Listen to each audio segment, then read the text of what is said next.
Hello, Nugget. And hello, audience. She just jumped up on the desk. We are recording. This is the first video episode of the Fear and Broathing podcast. My name is Shawn. My name is Joe. Joe's vaping. He's a vapor. Oh But no. this is our first My video super- podcast, and today is the ranking video of the last 10 movies we watched. You can see it over. Wait, it's this way. Wait, hold on, this way. Yeah, that's 10 through 5, and then down here is 4 through 1, and we are ranking the 10 movies we watched this the first 10 movies we watched and reviewed. So we're going to have one champion, and then that champion is eventually going to face 9 other movies that rank the highest in their categories, their tiers, the next 10 we end up watching. So we're going to rank the movies that we watched, obviously. And it's an interesting 10 movies because we started with Kazam. Then we moved on to Baby Geniuses, and then we watched other stuff. Those aren't important. It's just the first two that count. Yeah, exactly. Speaking of the first two that count, we can kick off the list with the worst movie of the 10 we watched being Baby Geniuses. So now I need to pull this up. I feel like Baby Geniuses got the 10th spot for Baby Bunting alone. That was just terribly terrifying. Am I spelling Geniuses is Geniuses? Yeah. Okay. Baby Geniuses. If I misspelled this, I'm gonna feel so stupid. That's why I've been abbreviating everything just so I'm not like. I'm pretty sure I misspelled souvenir, but everything else is abbreviated, and that's fine. Yeah, so Baby Geniuses, the reason it's number 10, it was obviously the worst movie we watched. It was just incredible. Cat? I wish my cats would bug me. They're all asleep, though. Baby Geniuses was the worst movie. Hands down, it was the most egregious 90s movie I've ever seen. It was just... it was a disaster from start to finish. Christopher Lloyd, you failed us. We thought you were better than that. Come on, Doc. Kathleen Turner. You know, I thought you were better than that. But I don't really know what other movies you're in, but you're not off to a good start in my book. Not really. It's not every day you get to see Kathleen Turner get punched in the face, though. I think that was, but it wasn't enough. It wasn't enough to redeem it by any means. No. This movie was fucking atrocious. It just for like not even just like Baby Bunting like that we established terrible, but the CGI on the mouths. Oh my god, dude! They've done better in the 90s. Flubber with exists. Flubber is the best use of CGI I've ever seen in a movie.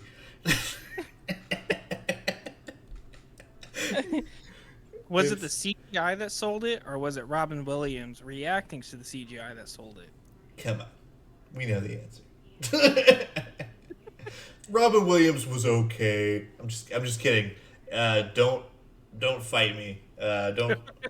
You can fire off in the comments, but no, Robin Williams is amazing, or he was amazing.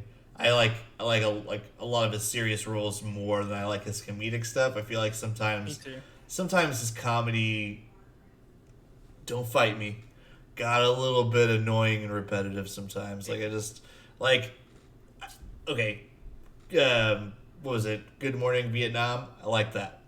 That was good. And then World's Flubber. Greatest Dad was good. World's Wasn't a Greatest. comedic role. Yeah, that was not a comedic role. 1 Hour Photo, terrifying. I don't know if you've ever seen it.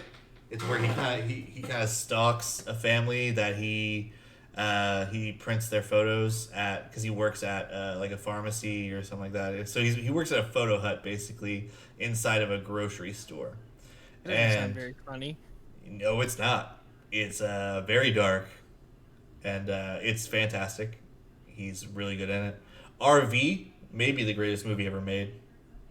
Oh yeah, No, it's I bad. watched that a lot as a kid. Yeah, Like, it's bad, but it was. I watched it a shit ton as a kid.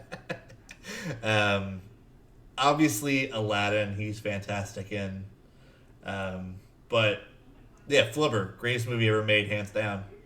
If we ever get Flubber, it's obviously championship material.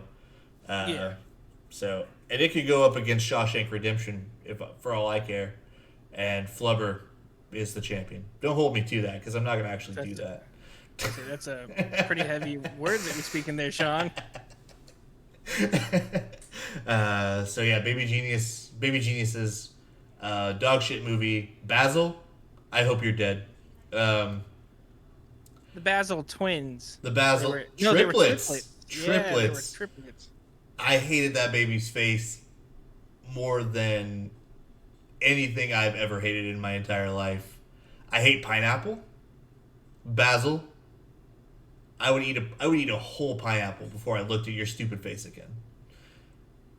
Like, Basil had his like so everyone's CGI was terrible, but I feel like Basil's was like in the stratosphere, just being bad. yeah, it's hey, look, we had a guest. My girlfriend just coming home from work. Nice, nice. Yeah, Basil pissed me off. And that might have been in and of itself the reason why Baby Geniuses, besides Baby Bunting, Basil, fuck that baby. See, Baby Bunting was my reason. I It would was I would my go Baby absolute. Punting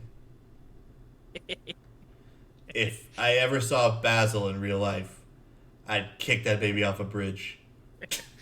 I just imagine us like walking down the street, and then we're like having a normal conversation. And you're like Basil, and you just run up and just kick the shit out of this baby.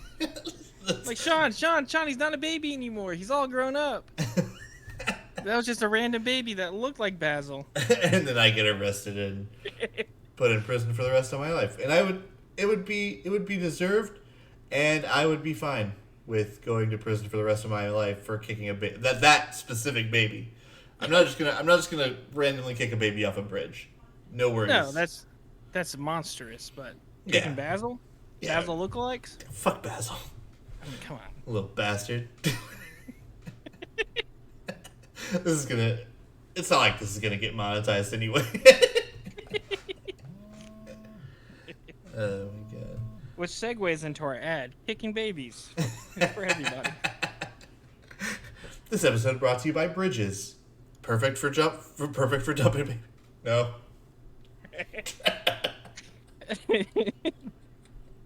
Well, if we were gonna get monetized, we're definitely not now. I didn't finish the sentence. I'm not going to. Oh my god. It's like we can't say that. Number 9. Number 9, we had Kazam, Cause this is a Zam. Wee Genie. We The only genie. so Kazam was better than Baby Geniuses. It was the right amount of silly 90s. They kind of overstepped their bounds a little bit on the Yeah. silly 90s. I feel like what would have put this higher up on the list is less musical numbers. Like I like musicals as much as the next person, but Did this have more than one? oh yeah, they had Wee Genie. So whenever there's one where he's at the club. Yeah, and he's rapping. Yeah, no, you're right. These songs suck. They were terrible. I think you can hear a clip of Wee Genie on the episode we did on Kazam. Really? Yeah, because I think I played a little bit of it, and it was just, yeah, no, it's terrible. Like, It's bad. and when Max starts rapping, like that's when that's when shit starts to hit the fan. Like it's just, it's atrocious. I hated Max. I hate Max. So Yeah, much. very unlikable character in Very. the main character. It's almost like, okay, so if you can make a show or a movie about a terrible character. They've done this so many times and they've made it work. We've got movies like Uncut Gems. We've got TV shows like Always Sunny. Those characters are the worst fucking people, but they're not trying to make them likable. That's the thing with this is that with Max, we were expected to like him when he's just an asshole, and then they were like, oh, but he's bullied, and he doesn't have a dad. He's misunderstood. It's like, no, he's a little piece. It's like he's a little piece of shit, though. Like, yeah, he's terrible. He's what I wish that they would just fucking stop doing and trying. It's people trying to write edgy characters in movies is the most cringy shit, and it will ruin a movie for me in a heartbeat. Yeah, no. Anyone trying to be like, oh, he's a smart ass, but he's actually really intelligent. He just slacks off a lot. No, fuck you. It's fucking annoying. Absolutely, yeah. He was not. There's no redeeming qualities for him. And then he somehow gets a genie. Like, come on, man. Like, cause Shaq was in a lamp at first, and then he got transferred over to a boombox. Because of hip hop, yeah. But yeah. Anyway, Kazam, number 9. We've already talked about this in depth. We don't need to go over everything again. But if you want to hear why we thought this movie was trash, just go listen to the episode either on Spotify or watch it on YouTube at the same channel that you're on right now, Fear and Broathing Pod. I don't know if it's Fear and Broathing. I think it's just Fear and Broathing on YouTube. And then Fear and Broathing on Spotify. You can listen to that shit anywhere. Yeah, Kazam, number 9. Terrible movie. Number 8, I believe we have Teen Wolf. Teen Wolf. I was looking at my notes. TW, I was really confused what I put there, and I forgot Teen Wolf was it. Everything else I can read perfectly fine, but it's like TW. Was that like The Wicker Man? I didn't watch The Wicker Man. I wish we watched The Wicker Man over Teen Wolf. I did too. Teen Wolf was it was interesting. I think the funniest part of Teen Wolf to me was whenever his dad is like, I need to tell you something. He's like, you're telling me. No, Michael J. Fox, not his best work. No.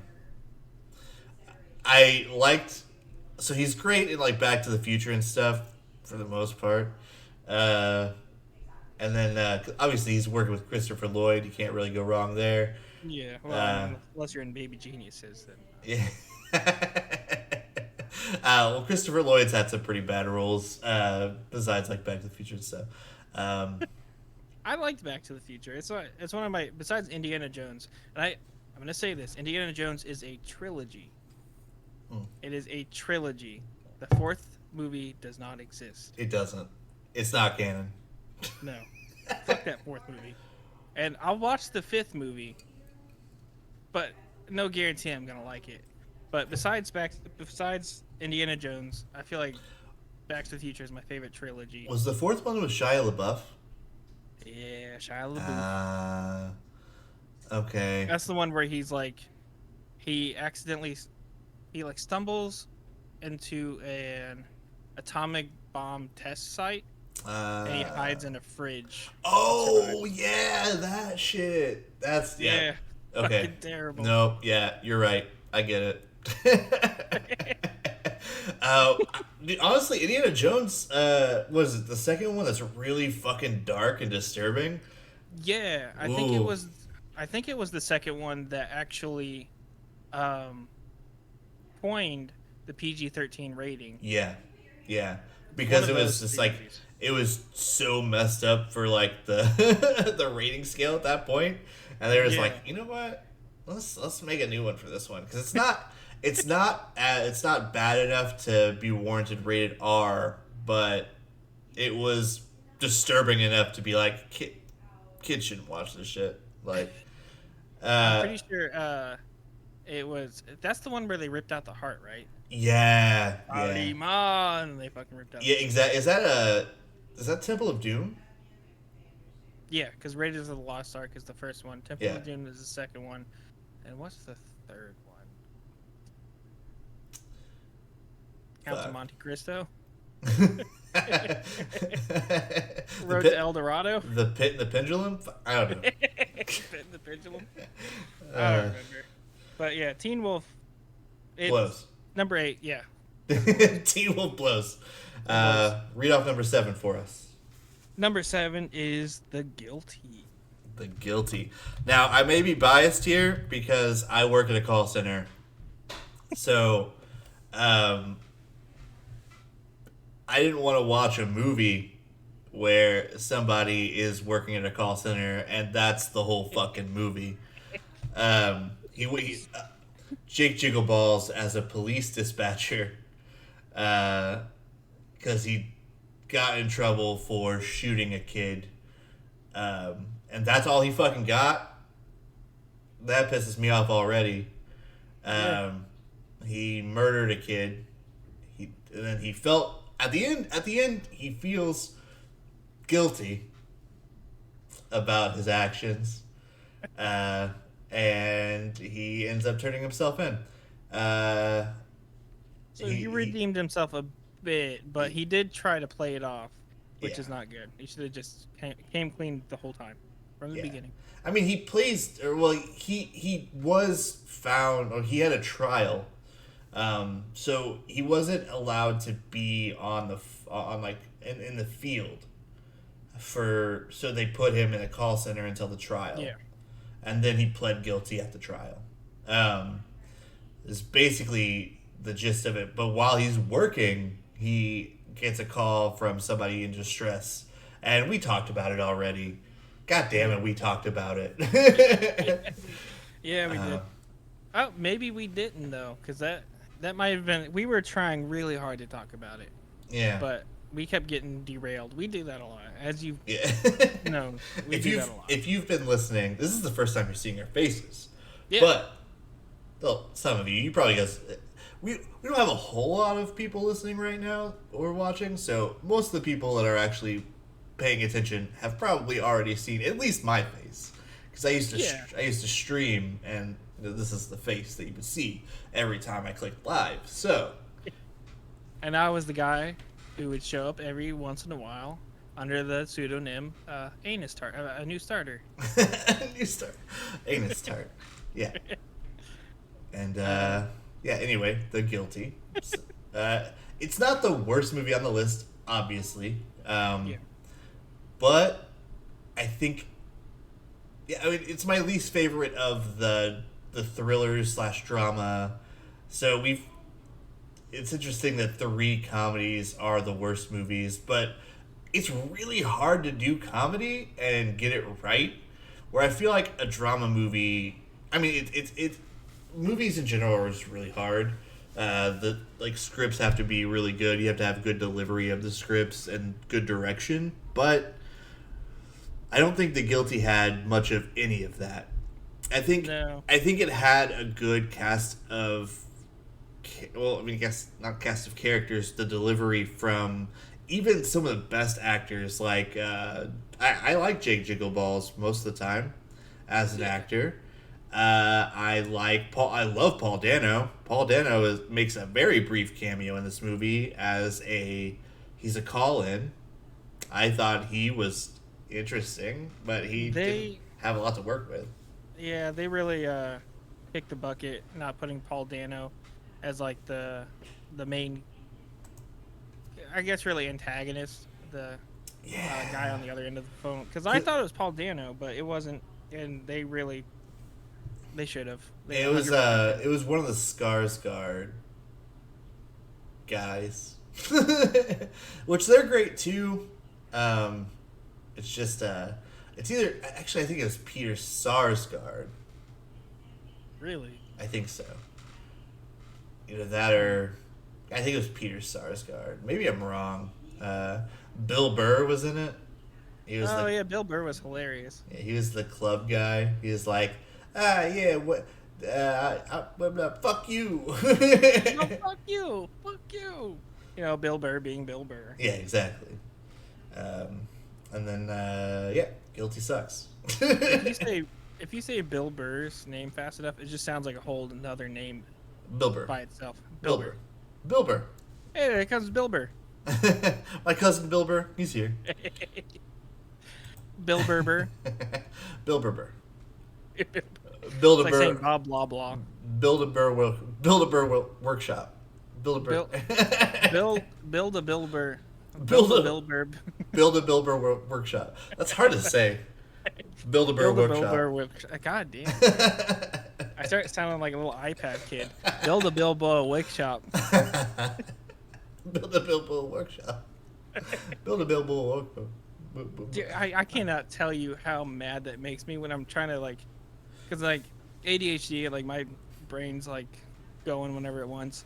So I'll sit there and try to talk, but sometimes I have to really focus whenever it comes to R's, because I'll just start talking like this. I'm like, ah, damn it.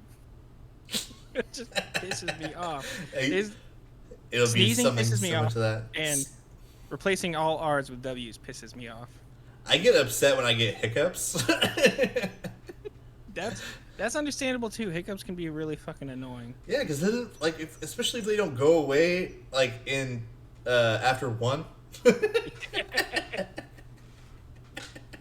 That's how I feel about sneezes. I should just do a really big one sneeze and then I should be done. But no, when I start sneezing, it's like pin. I was like pow pow pow. Just keep going back to back. And they're just popping off. Yeah, dude, it's like fucking. I'm just fucking going. Yeah. Like burst shots. It's like machine gun sneezes.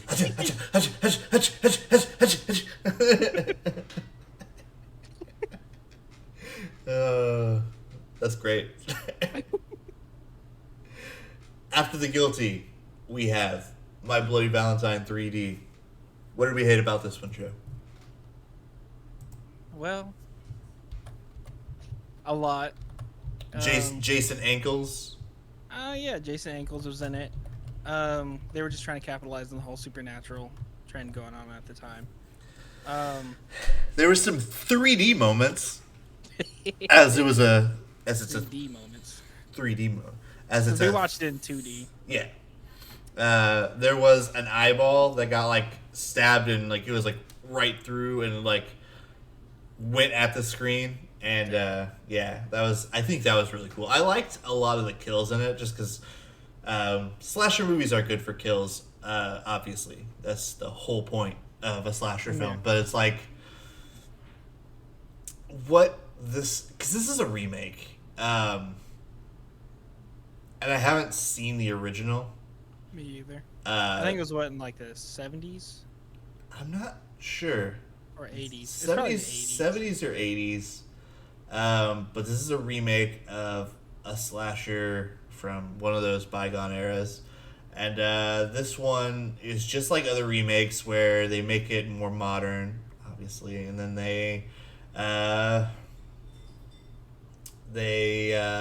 get guys like Jason Ankles, who are very popular in a movie or in a TV show at the time, and that gets people to go. It puts butts in seats. Puts butts in seats. And Seats in butts. puts seats in butts, and then it's not good. Very rare we find a horror remake or a remake in general to be good. Yeah. Let alone comparable to the original. The only times I've seen a horror movie do well and I actually enjoyed it almost as much okay, there's two times where it's happened for me. Black Christmas 2006, and I think we've talked about this whenever, like, prior to us recording this, the My Bloody Valentine, is where I'm like, oh yeah, I might even have been in the episode, actually, that we were talking about My Bloody Valentine, where I was like, Black Christmas 2006 was great. Black Christmas 2019's dog shit. It isn't a remake. It's a retelling, and the movie doesn't know what it wants to be. Does it want to be a revenge movie? Does it want to have a social justice message? Does it want to, like, it's just all over the fucking place. If you're gonna have those kind of messages in a movie, make it a good movie. Yeah. Like I have no problems with a movie wanting to discuss the topics of like date rape or like Yeah. and shine a light on how dudes be shitty because dudes be shitty, but at least make the movie a tolerable watch because that's the focus. And it's like it just seems ham-fisted, and that is not good. You say ham-fisted? Yeah, I've never heard that phrase before. it's like force-fed. Okay. Like, yeah, Ham-fisted. it's just very heavy-handed. Yeah. I feel like whenever you try to tackle social justice in like a movie, and it's a terrible movie, it's almost like you're making a mockery out of Yeah. it just because you're not putting forth the effort to get like a good writer in there to make it a good movie. You're just kind of like doing whatever you can to make a movie Yeah. just so you can like Get it out and capitalize on try stuff, to make yeah. money. Yeah. Yeah, exactly. Because And- movies are an art form, and if you're like you can so like a bad writer is like a printer that can just print off pictures, but a good writer is like an artist who can just make a picture. Right, yeah, I agree with that.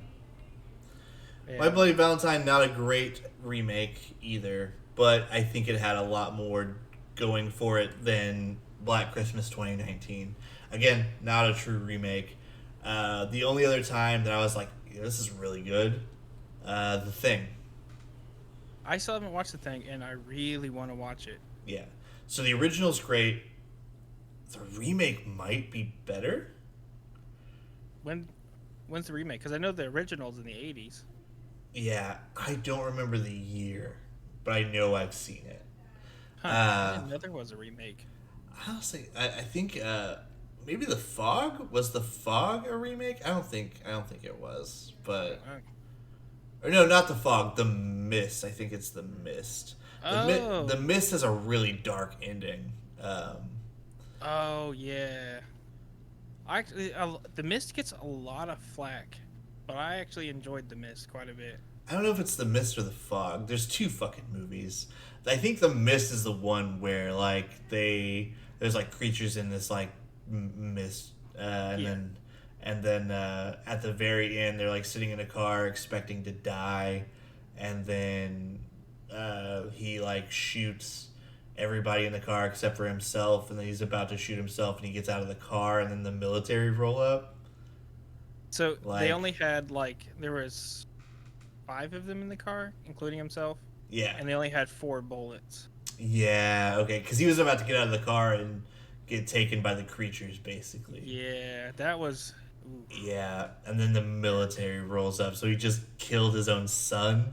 Yeah, that's fucking dark, dude. Yeah. Like, that's one of my favorite endings. Yeah, it's very. I love really dark endings. Yeah. A lot of like really unhappy endings, which is so morbid, but it's Yeah, no, I mean, I It's good. completely agree.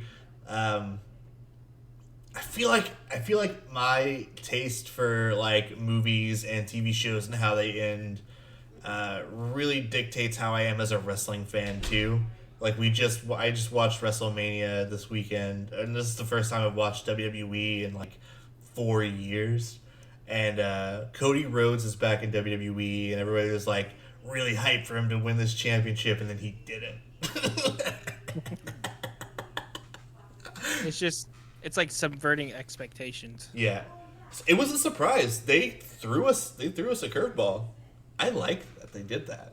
I genuinely, and granted, yeah, okay, so Roman Reigns, he's held the title for almost 3 years or whatever. I enjoyed that he won, because now his reign's been long and kind of boring. There's been some good moments in it, but like, and I haven't really watched, because I haven't watched wrestling in like 4 years. But I've heard about it, and I've watched some of the matches. I haven't actually watched a full event until, but like I've watched some of the matches with Roman, and like not a huge Roman Reigns fan to begin with. Like I don't really give a shit about the guy. He's the guy they chose. I watch New Japan Pro Wrestling more than I watch WWE or AEW. Big fan of New Japan. AEW. I think when we were living together, the times that I would watch wrestling with you, I think New Japan was probably my favorite to watch. It was. I like the choreography and like theatrics more in that than like any of the other ones we were watching. For New Japan, they make wrestling feel like a sport.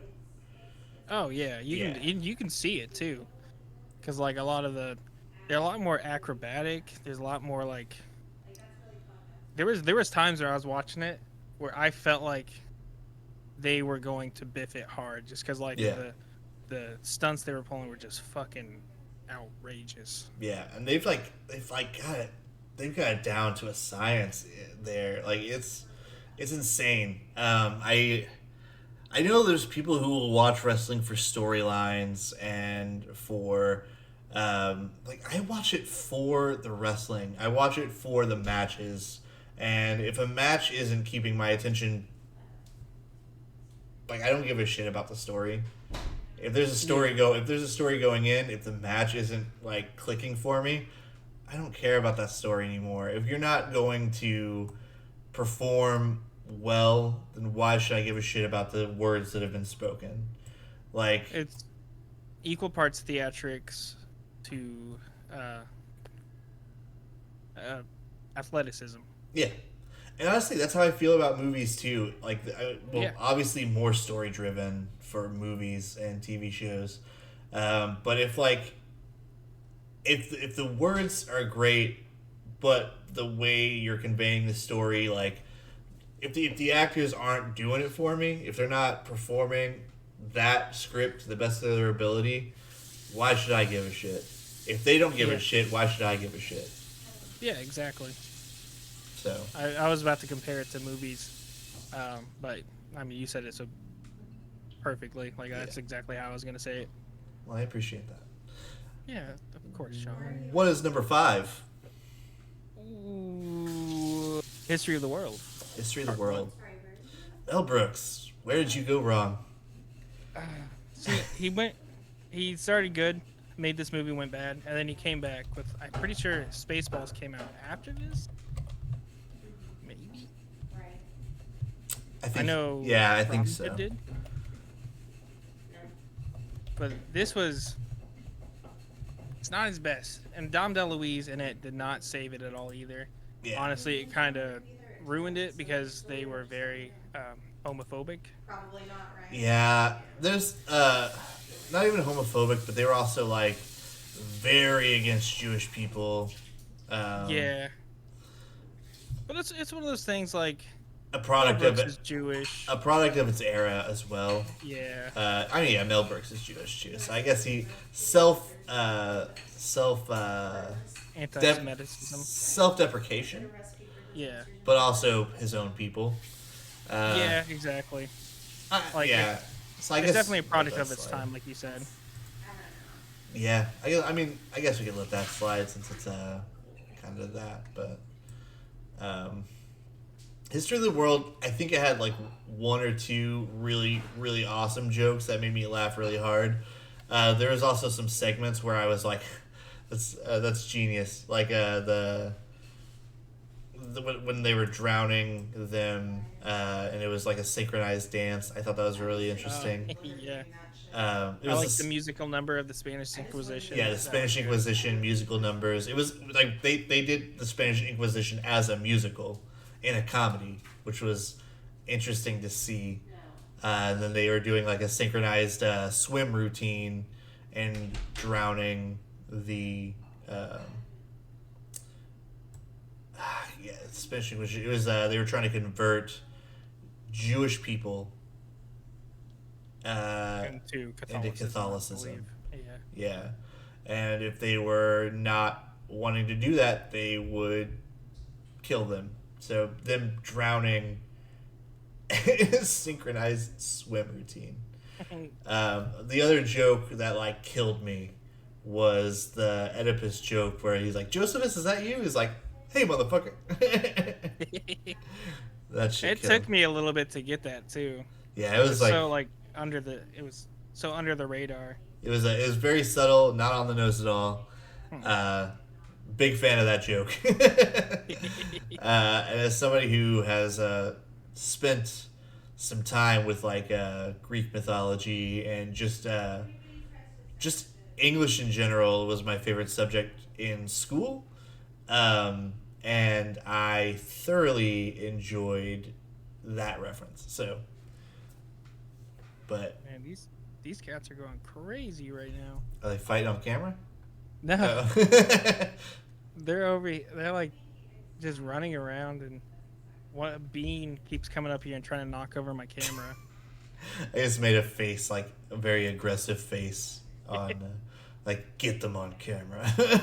I'm trying to, I can't. And Bean, I was like calling her over, and she's like, even now, she's looking at me like very hesitantly. She's like, I don't know, I don't trust you.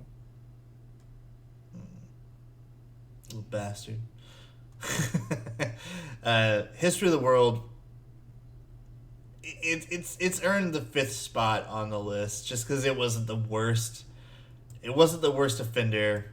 It wasn't the worst movie we saw over these last 10 episodes, but it was not. It was not good enough to crack the top 4.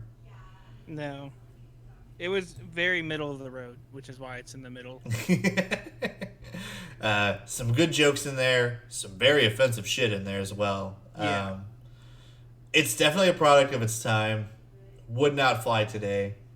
Oh God, no. Um, I just hope the second one is a little bit more socially conscious than I this one is. haven't watched it. I think it's a series. It's a series? I think it's on Hulu. I'm not sure if it's a series or not. What's crazy is that I think the day before we dropped, no, because we just dropped History of the World. So the day before we were, no, the day after we recorded. See, I'm doing it. See, the day after we recorded History of the World, I saw it on Hulu. I didn't watch it, but I saw the Yeah, that they were it seemed like we did that on purpose. We did not. We didn't. We just obviously we randomized these, so Yeah. It was so- kismet. we somehow got History of the World Part 1. I think even in the episode we were like, I think another one's coming out. It just took them like 50 fucking years, but they got it. And Mel Brooks is fucking decrepit, looking like the skeleton from Tales of the Crypt. The Crypt Keeper. Yeah. Funny story with the Crypt Keeper. There was a thing that we used to go to as kids. My parents would take us to it, and they had like a little haunted cave there. I can't remember what that place was called, but there was a place that we went to, and I went to that haunted cave so many times, dude. Like, and every time I would like fuck with the Crypt Keeper because he was just out in the open, and it was like, and he would like, it was like one of those like animatronic things, but it was like it was the Crypt Keeper, and he would go, and then he would like, and I would just like punch him in the mouth or something, and then like eventually I got kicked out of the haunted cave because I was just like this aggressive kid just wanting to fight the Crypt Keeper. Yeah, Shawn's fucking face plastered on the do not allow. So it's this face. It's this face posted on a little kid's body. It's like the George Lopez joke that he keeps trying to make. The big head and everything. Yeah. I know that joke was I know that like structure of a joke wasn't used just on George Lopez, but that is that's the example I have. I feel like that's the most iconic example of that joke. Yeah, that visual gag. But yeah, I would just I got in trouble for fist fighting an animatronic crypt keeper. Shawn got in trouble for fisting an animatronic. That too. But that happened every time I went in there, and like I would like, and this is like the age before, obviously, because I was raised in, so I was born in '91. I was raised in the '90s. We didn't have technology like we have now, so nobody was like taking pictures or anything. Nobody was like taking video or anything. So like it was word of mouth that hey, there's a kid in there fucking with shit, and they were like, all right, what does he look like? And it's like, well, he's wearing a shirt with a Tasmanian devil on it. That narrows it down. Everybody was wearing that shit in the '90s. They were like, all right, well, be more specific. He's like, well, I was very blonde back then. You would never tell with how this looks now, but very blonde back then. So he's like, it's the only fucking blonde kid that keeps going into this cave. And he's probably in there punching the crypt keeper right now. Some guy just walks in here and just eat this shit out of him. Practicing your wrestling moves on him. Yeah. Sitting with a pile driver. He's laughing about it. Like, just shut up. Yeah. So that's a fun story that I fought an animatronic, and I will never remember what that place is called, but I will never forget my battles with the Crypt Keeper. Number 4. Maverick. Maverick I liked. I don't care much for Mel Gibson, but Maverick was such a good movie. Like, it was funny, it had dramatic moments, had an insane twist that made sense to the story. 3 twists. It was kind of nuts. It had Alfred Molina. Oh yeah, he was in that. And Alfred Molina. He was an antagonist, and he was great. This movie was funny. There's a lot of really good moments between the chemistry between Mel Gibson and Jodie Foster was fantastic. Yeah. So yeah, like Maverick deserves the spot at number 4. Maybe if there were worse movies on this list, besides all the really bad ones we just mentioned, maybe this could have been a champion at some point. Yeah. I feel like once we get to 4 and under, I think that's when we're starting to like, okay, these are the contenders. And then obviously the last 3, the top 3 are the contenders for sure. But 4 is kind of like our honorable mention. Like, this could be a champion movie if these other movies weren't also so goddamn good. So it was just like, it's like Maverick made me laugh so much and so often because the it's not cheesy comedy. Like, it's like well thought out brilliance is why, like, the writing was spot on. It's a Western about playing poker, but they had so many different things that made it funny, and I thought that Mel Gibson as just this like, he's like this very like sophisticated, suave, like con man.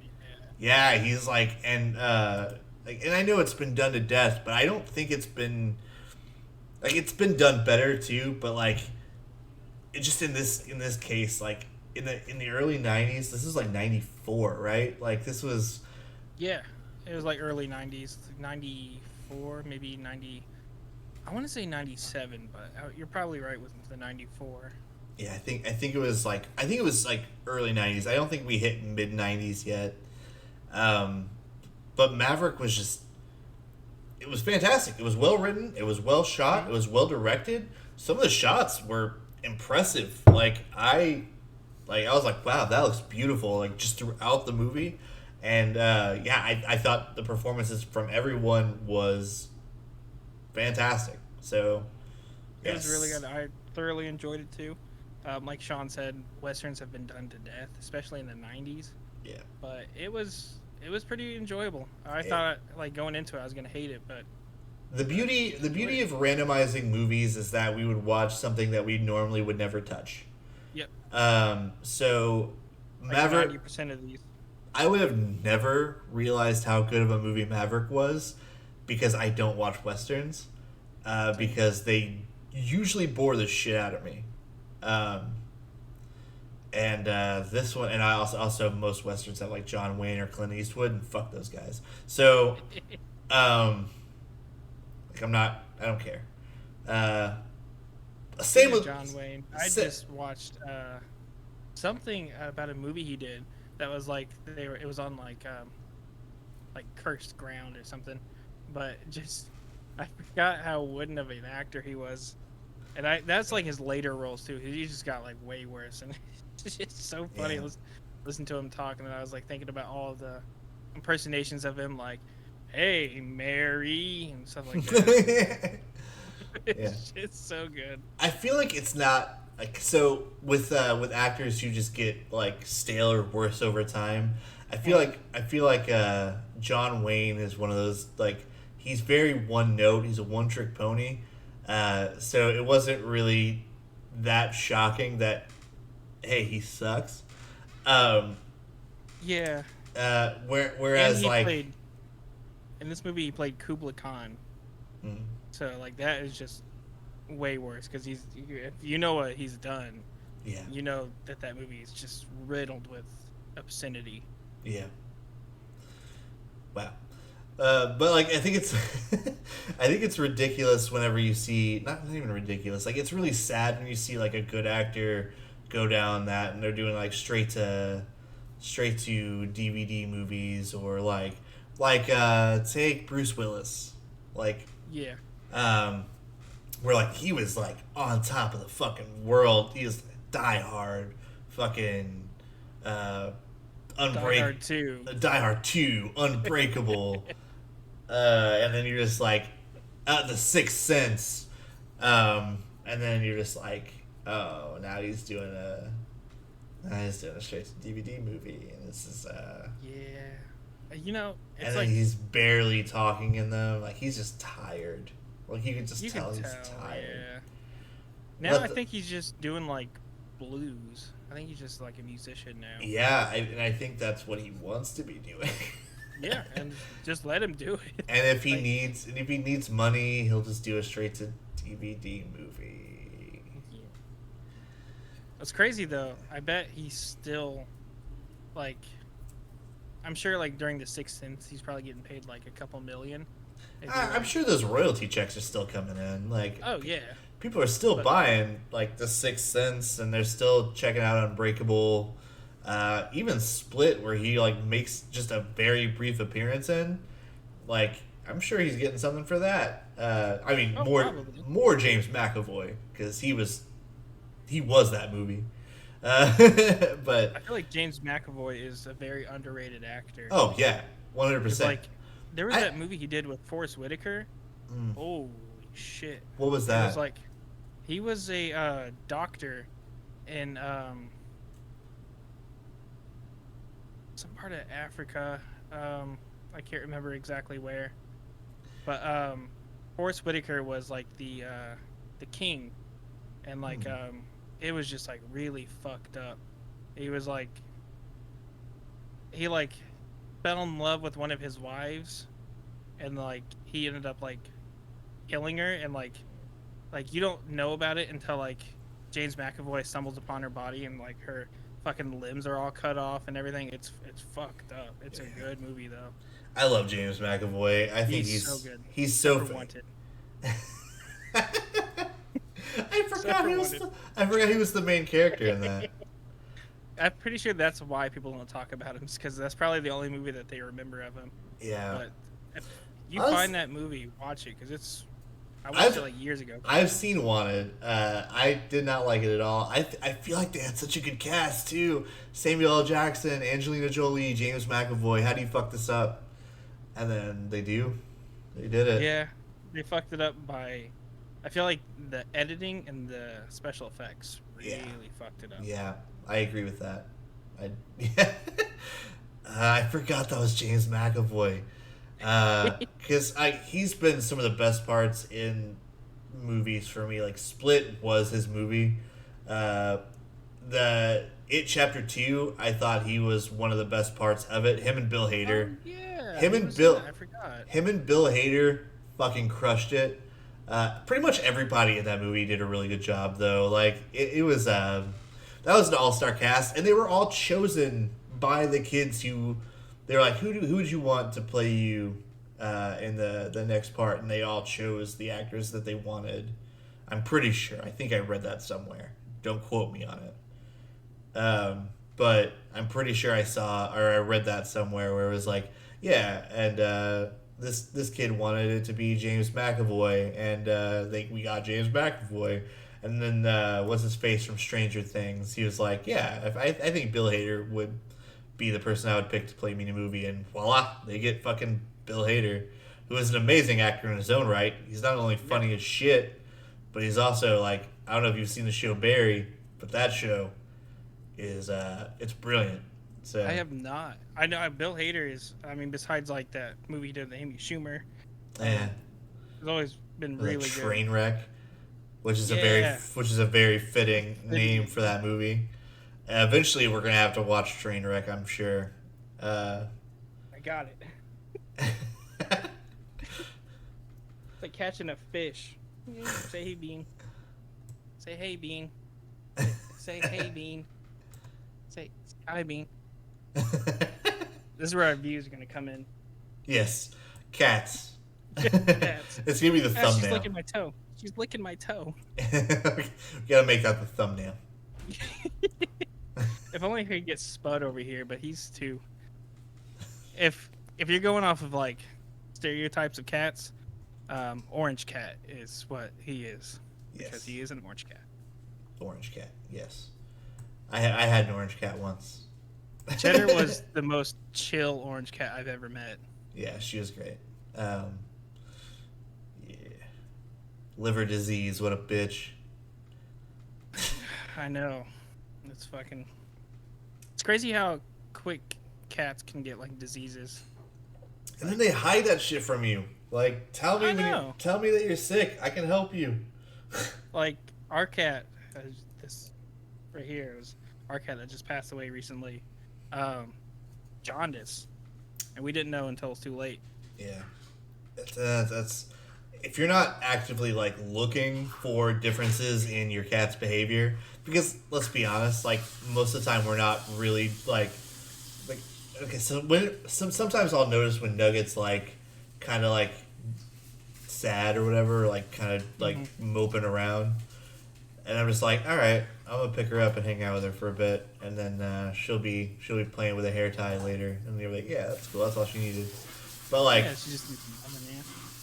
when she's like sick, she will hide that shit really well. Like, I don't know if you remember because we were living together when Nugget had like an upper respiratory infection, and then she was just like laying down all day, like, and I was just like, well, that's not good. And that's kind of how I noticed like Cheddar got sick, because like she hit it well for a while, but then she just started like not moving. She would just like, and then she would start gagging when she was eating or trying to eat, and then she just wouldn't go to the bowl anymore because she's like, this isn't working. So I was just like, all right, something's not going right. And then in Texas, they wouldn't allow me to do any payment plans for vet bills, so I had to wait until I got paid to get her into a vet. And then they said that the price was like way too much to try to do anything, and then they just let me know that they gave me fluids to give her at home, and that it was already too late at that point, but I was trying. I was like, because I had to like put it into like the little scruff of the neck. You pull it up, and then you put the needle in that spot, and that like I didn't want to do it, but I was doing it. I was just like, so I just put the needle in, and then she didn't even react to it. She was just like, she would like jump a little bit every time I did it, which like freaked me the fuck out. But like I had to keep it in there, and then I had to turn on the little thing, and then it would just go through. It was basically giving her an IV at home, and then I would have to do that for like 15 minutes and just hold her in place for 15 minutes. And she wasn't going anywhere. She was fucking sick. So it wasn't like her like lively self where she would just be like running around and shit. So I mean that was a benefit to it, I guess, if you can call it that. But it was really sad and really depressing because like I knew that it wasn't working, but I kept trying it. Yeah. But at a certain point, like I had to take her back to the vet like a week later, and then they were like, "It's not getting better." And if it were me, I would, I'd put her down, and I was just like, "Shit," like, Yeah. like 5 years with the little shitting. She was such a good cat too. Yeah. At least you tried. That's the big thing. It's like Yeah. you're trying. There's a lot of people, like, we couldn't try. Like, we didn't. It took us a couple days to notice that she was acting weird Yeah. because she was like, she usually would be like at the door trying to get out because that's who she was. But Yeah. like a couple days later, she like for a couple days she wasn't doing that. And then when we brought her in, we were trying to get her fixed, Yeah. and they were basically just like it was like $170 just for them to look at her, and we had like maybe 200, and then we had to like borrow money just to get her cremated. But they were really nice. They took off a few expenses for us because they saw like we were trying to like Yeah. That's get everything situated. It's so hard. Whatever. Like I'm glad I have a good job now, where like because like so whenever I lived in Decatur, there was a vet that did a payment plan on Eldo, and I went there, and they probably would have taken care of her, and just put it on my tab, because I was paying it every month. I was paying like up to $200 every month whenever I was working at Casey's on my vet bill. Because it was both nugget and cheddar on the same bill, and I got them fixed on that bill. I got medication for cheddar psoriasis, nuggets, upper respiratory infection. I did all of that stuff, and they set up a payment plan for me because they trusted me because I was paying it off. I wish we had to go to a like a college vet in Champaign because all the vets around here didn't do emergency. You had to set up an appointment. In Decatur, I can't remember the name of the vet. Like it was I'm pretty sure his name was Dr. Hill, but they allowed me to set up a payment plan. It's on Eldo though. Okay. So I would check that out. I think there's a couple different offices on Eldo, but we gotta take the kittens in sometime this month to do the rabies shots because it's coming up. I gotta take Nugget in for a rabies shot soon. It's well past the time where we should have probably taken her in for vaccinations, but like because it was supposed to be November, and we've just been, and it's such a shitty excuse, but we have been pretty busy, and she's, I mean it's a rabies vaccination. We're just like there's been times where I just like haven't done it in a while. Like I usually try to keep up with it, especially whenever we had cheddar and nugget, and it was like and when Luxie was always vaccinated like on time. Same with Nugget. This is the first time that I've really missed it by a large margin, just because like with everything that's happened, Luxie passing, and then sad he never got to meet Luxie. Well, I think he did. You I didn't meet met her. Luxie. Yeah. She was scared of me, so I Yeah. saw her. Yeah. But I never actually got to. I didn't really get to pet her. Yeah. Which just sucked. But, She was like a baby whenever you visited. I think. yeah, because you guys had probably just gotten her not too long ago. I think she might have been like 6 months to a year. Yeah. She was like. She wasn't as big as what I saw in the pictures. But Yeah. She was like. She was full grown. she became a chonky little bitch for sure. But that's Ivy for us. I don't know if you can see her. Fat tree. Yeah, but She's the fat little lump over there. her passing was tragic and sudden. Yeah. And It was extremely tragic. yeah, she it was a freak accident. I've never seen a cat run into a wall and then like die from it. So Me either. And it makes me nervous because like I'll think about that when the cats are like running in the kitchen because that's the Yeah. only place that doesn't have carpet. yes, yeah, dude. Sometimes Nugget will like turn the corner because like our couch is like, well, it's right here, but like so she'll, and it's a sectional, so she'll like run around it and then like she'll like do that cartoon thing where she'll be like stop, but she's still running, and then she'll just dart, and then she'll also turn the other corner, and I'm just like, you are going way too fast. You need to stop, especially after seeing what happened with Lexi. I'm just like very nervous about everything that she does now. Like I don't even want to play fetch with her most of the time, just because I'm like, but I know she wants to play, so I'm like, all right, here's this hair tie. I'm throwing it, but I'm not throwing it too far. You're gonna have to catch it. So I like throw it up in the air, and she'll like grab it from the air, and then she'll be like, that wasn't far enough. I brought it to you, but yeah, like it just makes me really nervous. No, I feel you. Like, it'll definitely make you second think, like Yeah. second guess anything the cats are doing just in case. And then Which I mean, bad thing. And I've had Nugget for 8 years now. Like I know her tendencies and I know her traits. I knew Luxie's and Cheddar's too, so it's. But once you've like had a cat for like 8 years, you know this cat inside and out, and it's just like we have a very strong bond. Like, and I'm not saying Luxie and Cheddar. Like Cheddar was like obsessed with me. Oh yeah. She knew my work schedule for fuck's sake. Like, no matter where I work, she was like she had it down. She was like, I know when he's coming back. I know what time to start meowing at the door.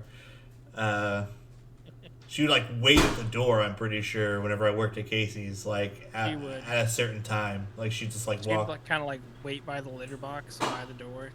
Yeah, and I'm pretty sure like once I was gone, she would do her own thing for a while. But once it got to like a certain time, like she'd be right there, which is insane to me that cats do that. But especially, I know dogs do it too. But Yeah.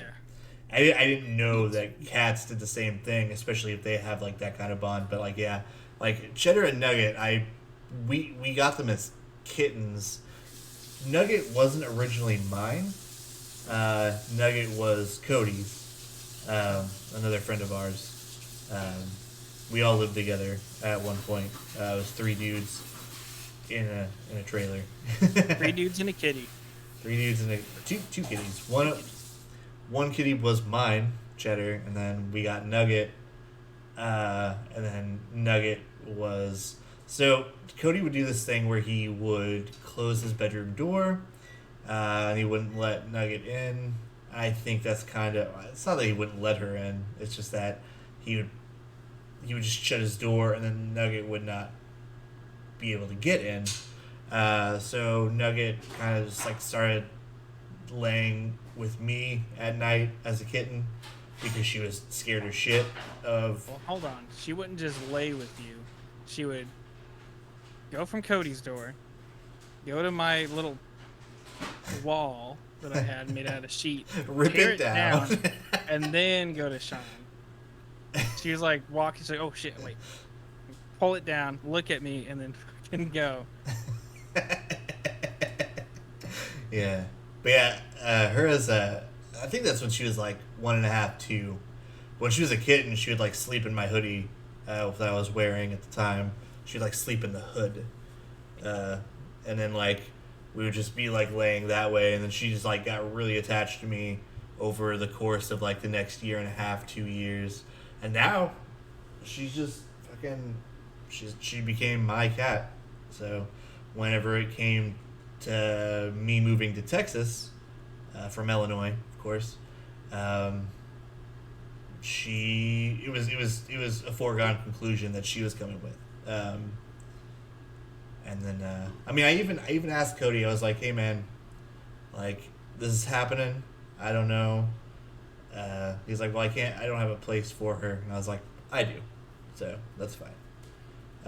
She can come be a Texan girl. Yeah. And then I ended up, once Cheddar passed, I ended up getting Luxie, who was a Texas girl, for sure. So it was a Midwest cat and a Texan.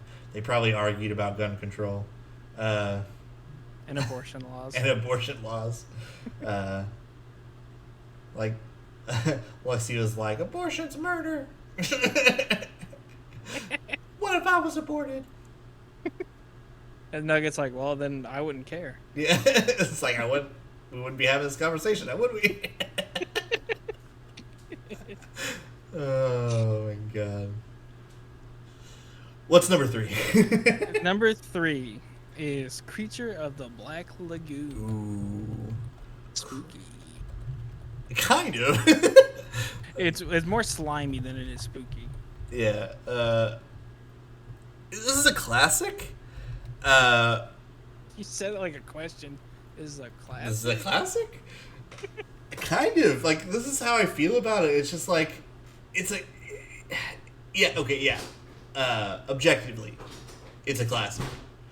Nice. But it's not that good. It's yeah.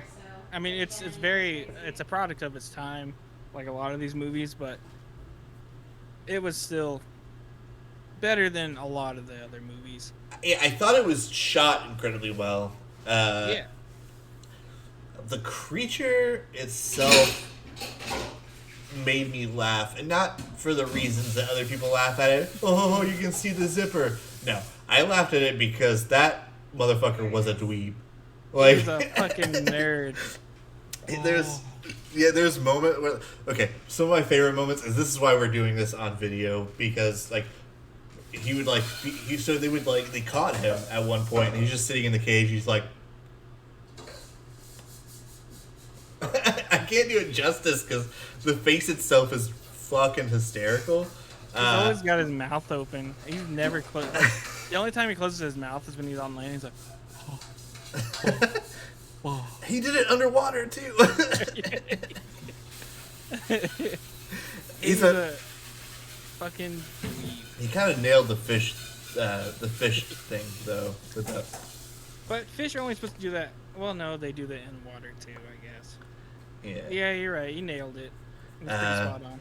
But the funniest part about it was whenever he like wouldn't touch. He would swim underneath the only girl, Kay, the only girl in the movie, and he would like reach out to touch her, and he'd go, oh, like, Girl. oh, if only I had a hairy chest. Kept looking down at his chest like, oh, it's just scales. I feel his pain. I've got chest hair. Yeah. I've got a beard. As you can see now, I have a beard. But as you can't see, is I have almost no hair up here. So. It took me until I moved to Texas to be able to actually grow facial hair. It's that Texan air, dude. It just makes you... I don't know if you remember that I couldn't grow for shit, and like, it was spotty. Yeah, it was. But like now you've got an actual beard. Yeah, I know. I think it's weird. Like, now we can be really good friends. Yeah. Oh my god. There's always something missing in our relationship until Shawn grew a beard. And that clicked. Yeah, there was a strain on our friendship until I moved to Texas and was able to finally grow facial hair. And whenever I moved to Texas, I also started wearing hats. That was also probably because you've always been a hat person. I have not always been a hat person, but now I am very pro hat. Be careful, Shawn. You're gonna end up like me. Yeah, I don't know. I'm pretty sure my grandpa died with a full head of hair at like 90, so I might not have a problem. My hair is Your mom's side? my dad's side. It goes off your mom's side. Oh, well, fuck. My mom's dad. See, what pisses me off is that I started wearing hats whenever I was 20, because like my hair is thinning a little bit, but your hair is supposed to thin a little bit. It just happens. I found out that my grandpa had a full head of hair until he got like a brain tumor. Had to go through like chemo and everything. But he didn't start balding until he was like in his 40s, 50s. So if I would have just not worn a hat, I would have had a decently full head of hair. But now it's a horseshoe. I don't wear my hat 24/7 or my hats 24/7, so I just yeah.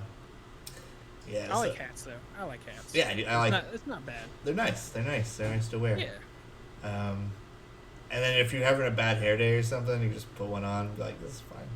I don't have bad hair days anymore. Because you have to have a hair to have a bad day. I just relish in the fact that sometimes on days I look like I have hair. Yeah, fair enough. Creatures of the Black Lagoon, though, number 3. It's a good movie. Like, it is a classic. It accomplishes what it's supposed to do. It doesn't really have a plot, but that doesn't mean that it doesn't belong at number 3. That's the reason it's number 3 and over everything else. Even Maverick, that did have a really good cohesive plot. I think the classic feature, or the classic, the fact that it's a classic, kind of. I mean, at this point, Maverick.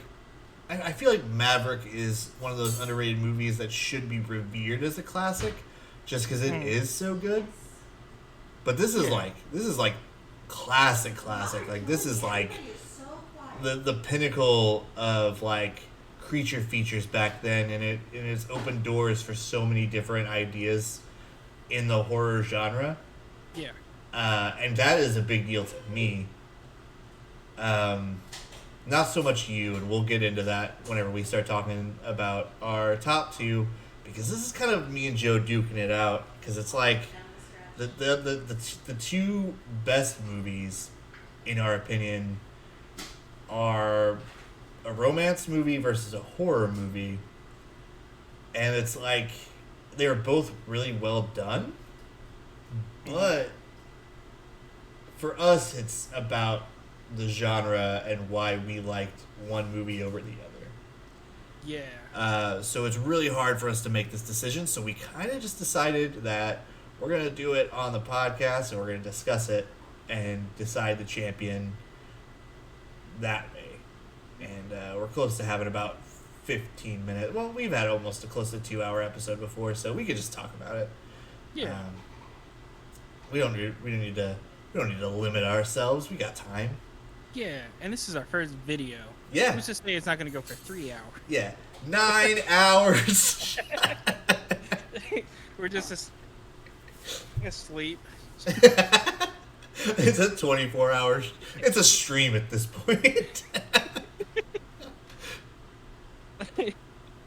No, but Shawn's number 2 is The Souvenir, which is my Nope. number 1. Oh yeah, number 2. Okay, yeah. No, I almost corrected you. I was like, my number 2. Yeah, my number 2 is The Souvenir. See, where me and Shawn differ is both movies very well written. Both movies very confusing. I did like But they were, in my opinion, and I'm assuming yours, they were both the best shot movies. They were both the most well written and intelligently written movies. They were both very confusing, like you said, in the plot, but the execution was great. Um, they made you question what was going on in it. So, Yeah. a movie that will strike conversation is it's not always good. Sometimes movies like Trainwreck where you'll start a conversation about how bad it sucks. But like if you're like questioning what's happening in the plot and like how like okay, this happened here but then they like kind of flip the script and then you're kind of just talking about it because the plot was well crafted and you want to try to decipher your own like interpretation of something. I think that makes a movie championship material, right? Of course. So these I movies completely agree. these movies do that. The thing that was really good about In the Tall Grass was that it made you start coming up with theories, Yeah, and that's a really good. I feel like that's a really good thing for like horror movies because a lot of the times, like let's say My Bloody Valentine, like there's no theories to it. Like they're displaying everything to you. There's no subtext. they tried. Like In My Bloody Valentine, they tried to make it like a whodunit as Yeah. well as a slasher, and those are two genres that do not mix.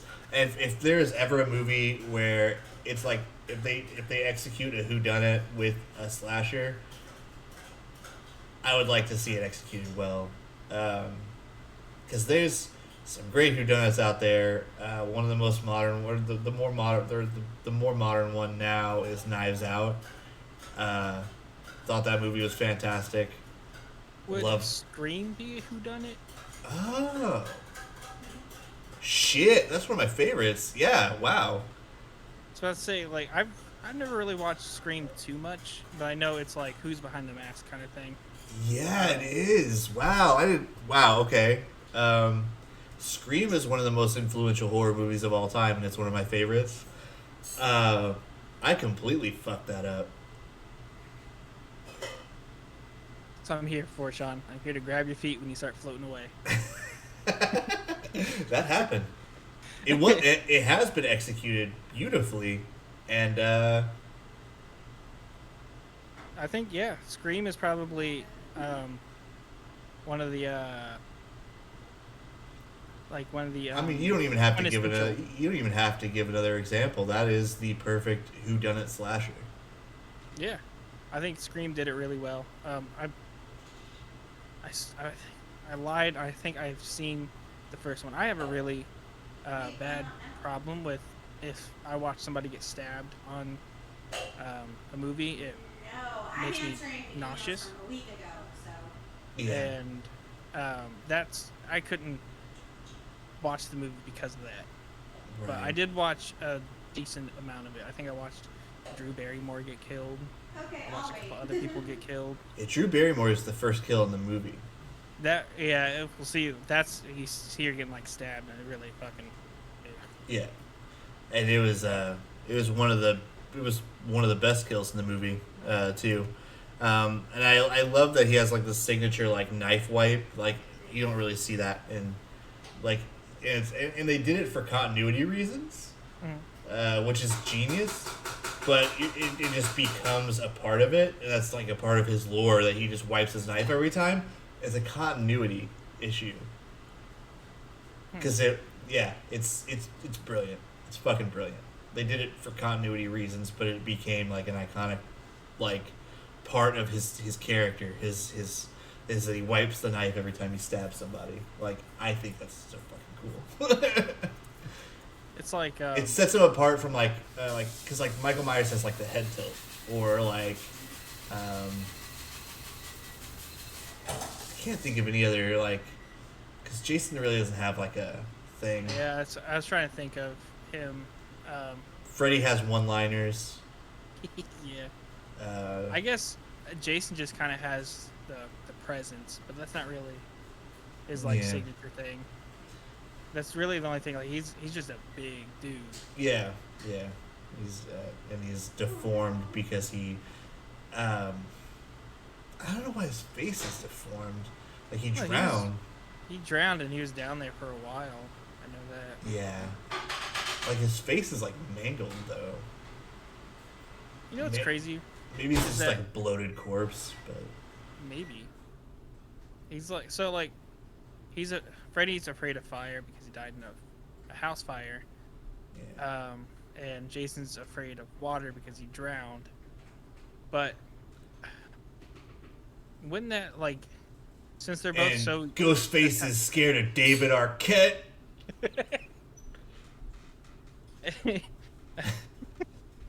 But like wouldn't that like be like since they're so used to it like I guess the trauma of it, but they're also with Jason, he's always in the water. He comes out of the water, except for Yeah. like the first one. Right? yeah.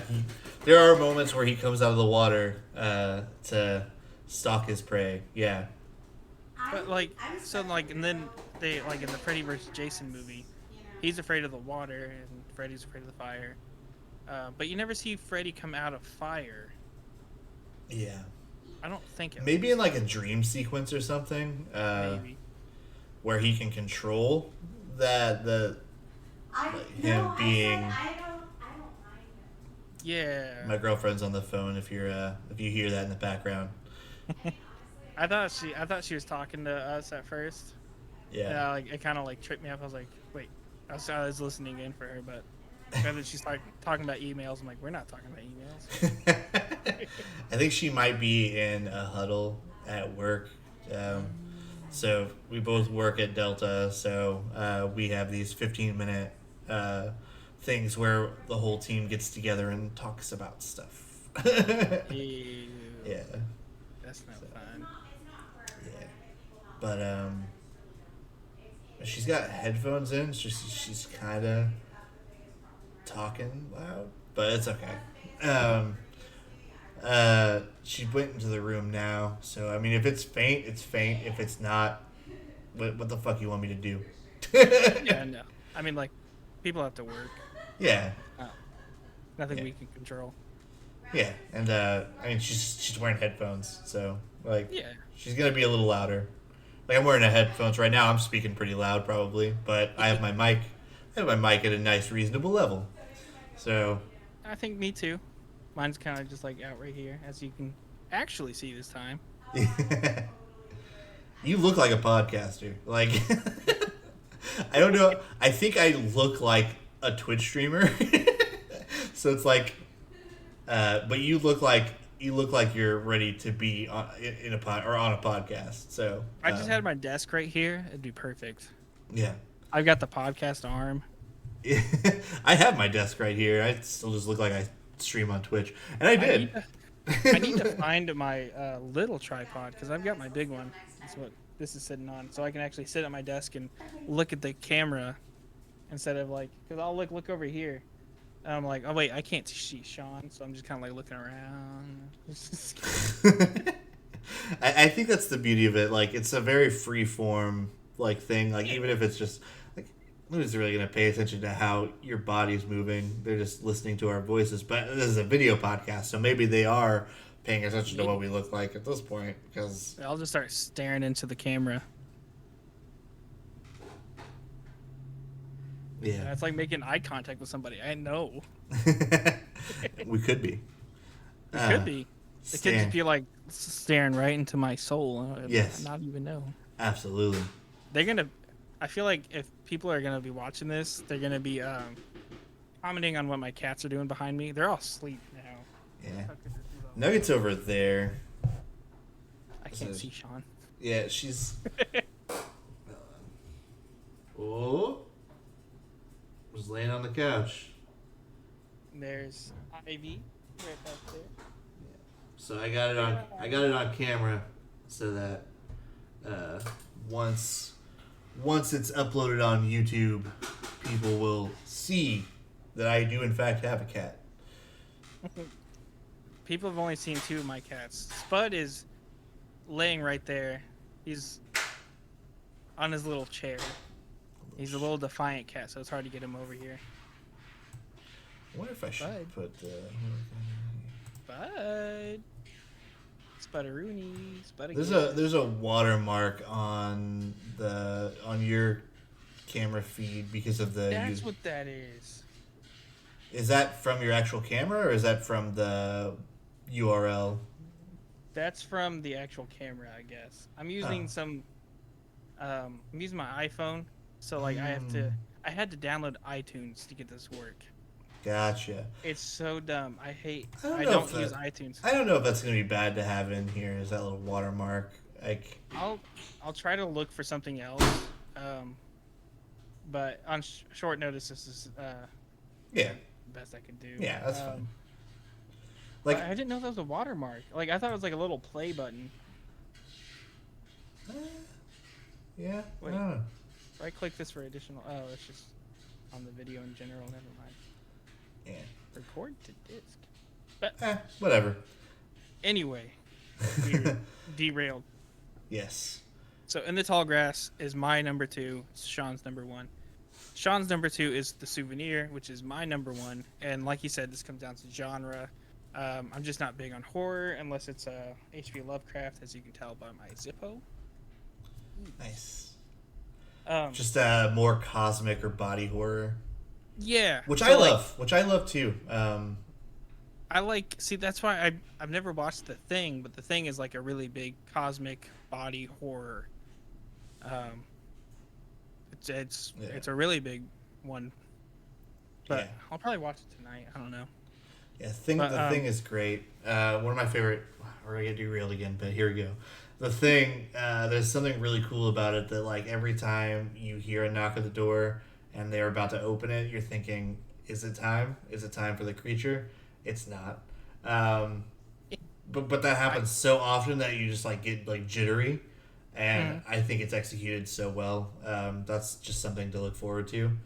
Okay. But yeah, I definitely recommend watching The Thing for sure. So not just the genre of horror, like the subgenre of it, the practical effects. I love practical effects, and they did that beautifully, as I've seen. Yeah, there's a lot of really good like horror movies and like horror franchises that they have people like I think his name's Tom Savini. He's really good at the visual effects, and he's done a lot of work on a lot of different movies in the horror genre. He's like classic.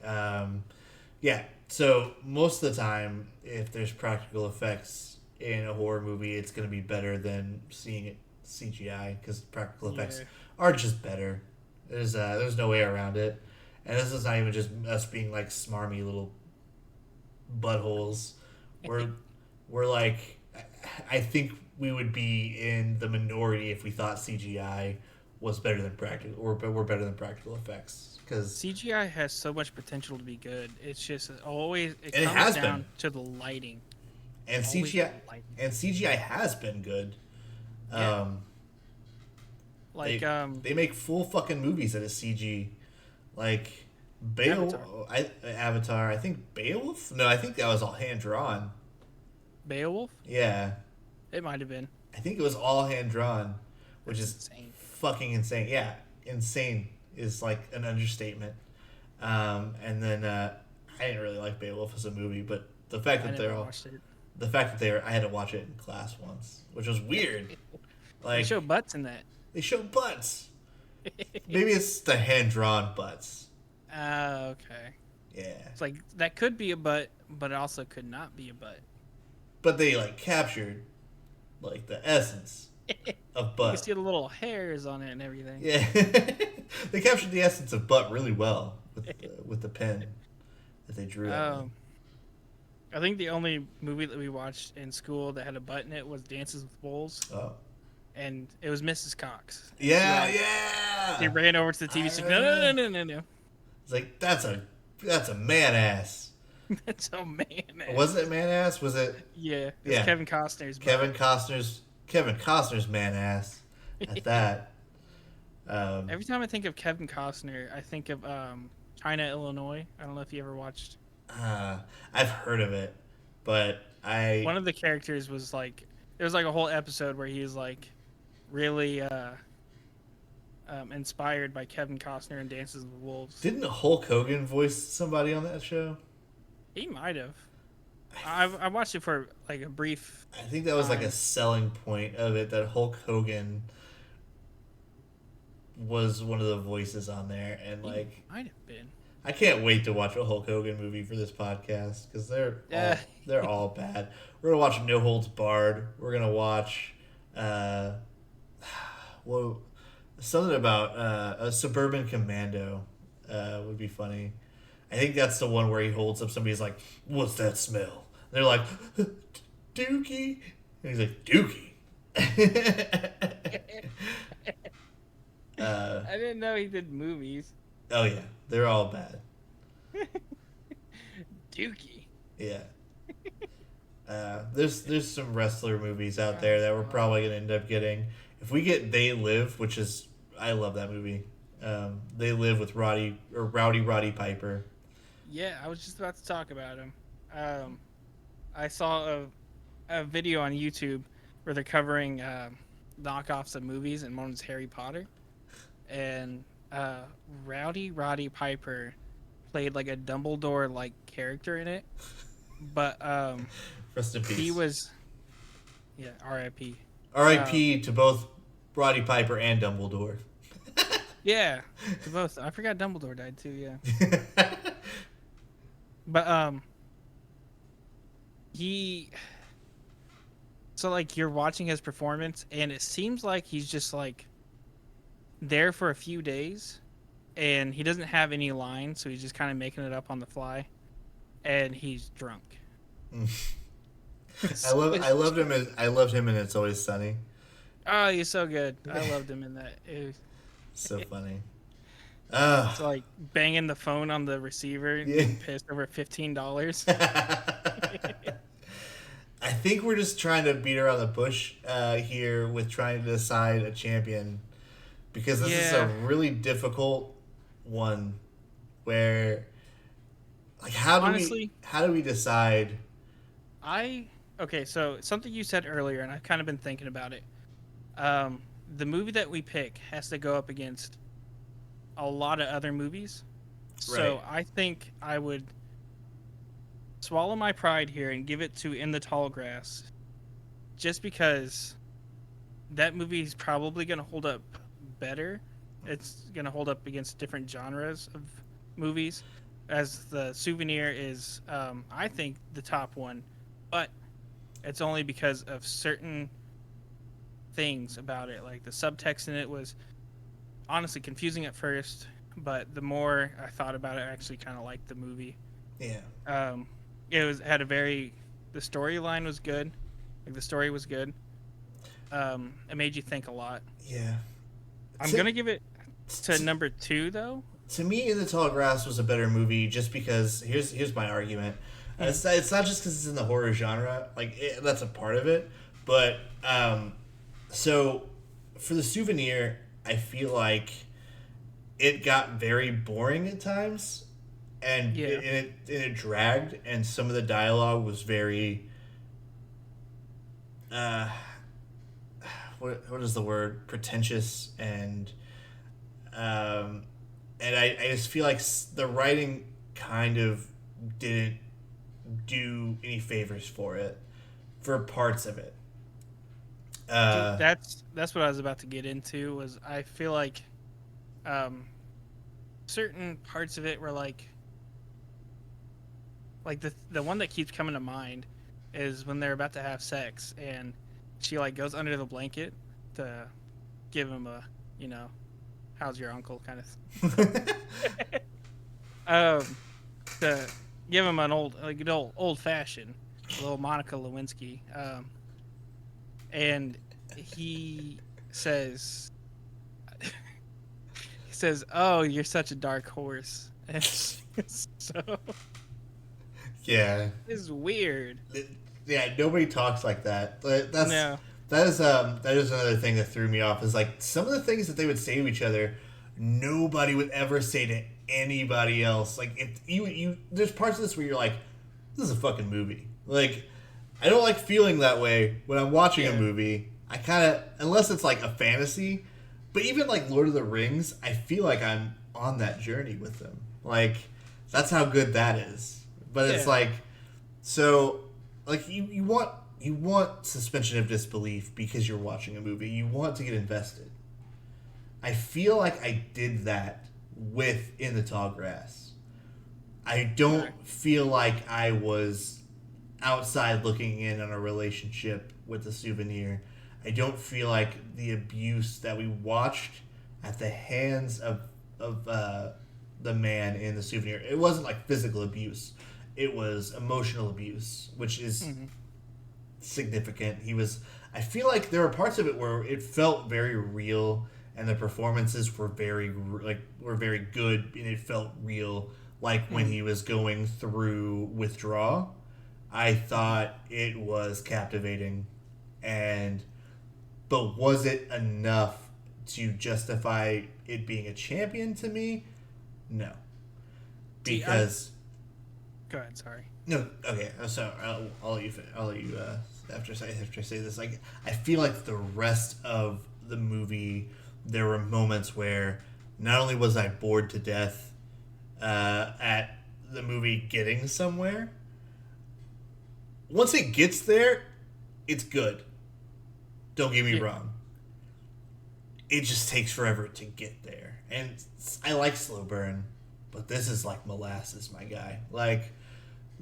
Get somewhere. Like, fuck. I get that it's A24, and I get that they make weird shit that works. I loved Saint Maud. I loved Uncut Gems. I like Good Time. Good Time is a very good time. But this movie just fucking drags. And that's why, to me, In the Tall Grass, because we were making fun of it at first, but that's part of the watching experience. You gotta talk shit. But then we got invested. Like, pretty quickly. Like, we got invested. Like, oh shit, that cold open got me. Like, and then we just kind of were invested the whole way through. That's another reason why I'm gonna put it at number 1. I did like Souvenir a little bit more, just because I do like slow burn movies like you. There Will Be Blood, very slow burn movie. Such a good fucking movie though. It's very good. That ending. That's a championship movie. Yeah, if we ever got that movie, man. It would have to come up against some pretty strong competition for us to even have a conversation to not make it a championship movie. Like exactly. But the dialogue, there are some writers like Tarantino. He makes good movies. The dialogue is like no one talks like that, but it fits in the movie. Yeah. And like with the Souvenir, it fit, but it was also kind of what was its downfall. In the same way, is that it was, like you said, it was a bit of a slow burn. And when it got to the parts, it really delivered. But like, it just, I don't know. It was the more I thought about it, because at first I didn't like it very much, but like the more I thought about it, I was like, like I like the subtext in it.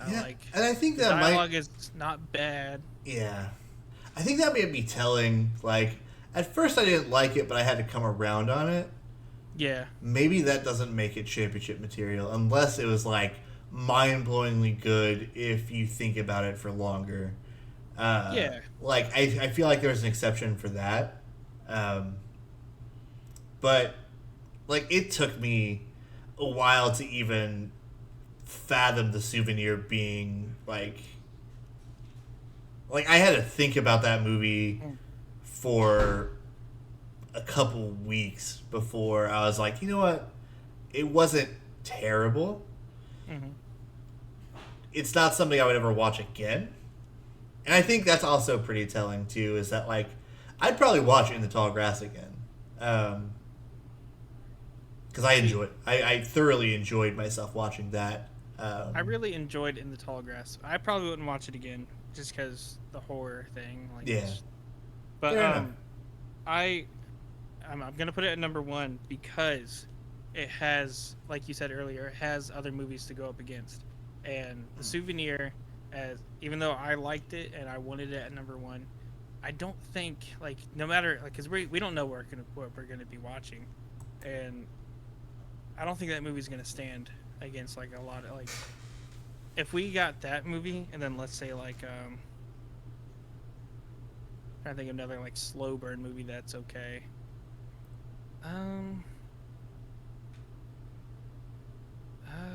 Burn After Reading. Yeah. Okay. Yeah. I think Burn After Reading is a good movie. That would be championship material, and it would beat In the Tall Grass, or it would beat The Souvenir because Brad Pitt's just fantastic. So, What is another like? The Hateful Eight. The Hateful Eight is a Hateful Eight. very slow burn movie. It's not the best Tarantino has done. yeah, But if it were to go up against, I would put like I might watch The Hateful Eight again. I don't know. he made a goddamn director's cut that was like 8 hours fucking long or something, Jesus dude. Like it's a lot. It's a lot. But like going up against The Souvenir, I would watch The Hateful Eight over that, even though they're both like in my eyes in the same category of like slow burn, and it takes a minute to get to where they need to get to. Yeah. And that alone, I'd put it at number two. I feel like it doesn't. In the Tall Grass. Yeah, I feel like a slow burn doesn't just it's not the end all be all. Like it's not going to disqualify from for a slow burn movie to be a champion on these rankings. But like yeah, like we've been saying, like you just gotta get somewhere at some point, and I feel like The Souvenir just got there too slowly. And The Hateful Eight got there a little faster, which is like if it was number one for both of us, and then we got Hateful Eight, and it was our number one on that top 10, Hateful Eight would win. Yeah. Like hands down. Yeah. Even though it's also a slow burn, it takes a while to get there. It's not as slow burn as There Will Be Blood, but There Will Be Blood is miles.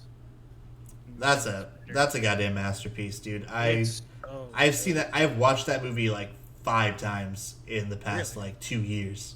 Yeah. I've watched it once, and like it just took a lot to get through because back then I wasn't really into slow burn movies. Yeah.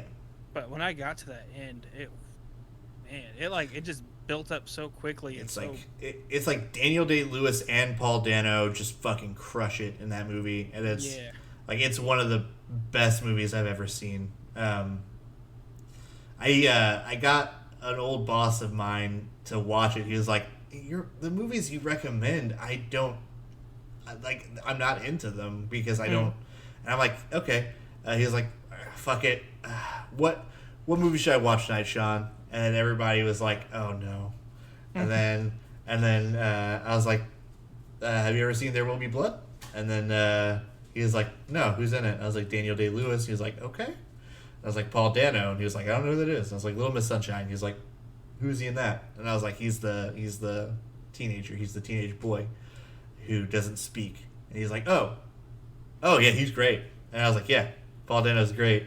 And he went home that night, and then the next day we opened together, and he was like, holy shit. I was like, yeah.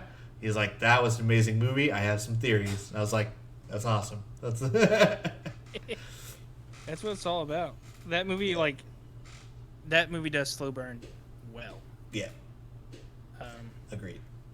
But I'm swallowing my pride. I'm putting a horror genre at top. In the Tall Grass. In the Tall Grass.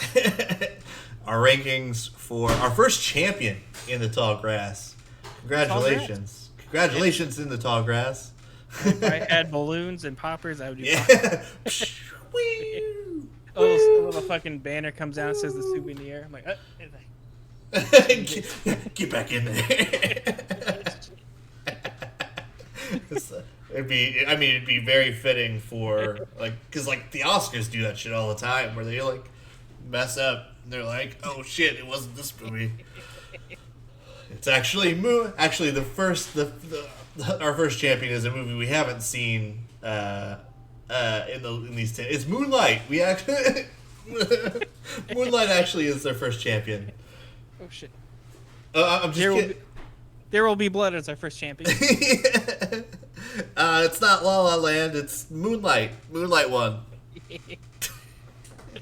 Oh my god, that was like 5 years ago. Did they actually did that? Yeah, because they were like La La Land won Best Picture. Oh shit, never mind. Moonlight won Best Picture.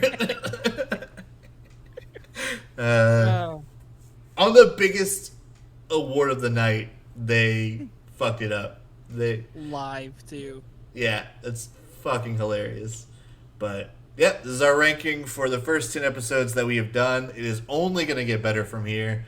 I don't know, I feel comfortable doing video, but I think the videos will be a special rankings unless it is better. Honestly, seeing our reactions to things might be better, and honestly, seeing faces does help algorithm. Mm-hmm. People are more likely to click on things on YouTube if they can see like faces. So I think maybe if we were to do it for YouTube specifically, we could do the show. Yeah. I feel like it's more than just a podcast at this point. It's more of a show. Yeah, we got our own. We'll just have to get our own like title card and everything. Yeah. I mean, we kind of do. We have a picture.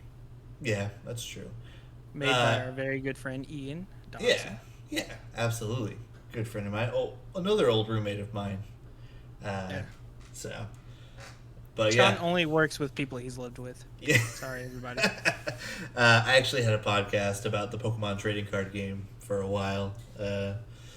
Can't find any of those episodes anymore, but I've never lived with any of those guys. So you lived with them in theory. Yeah.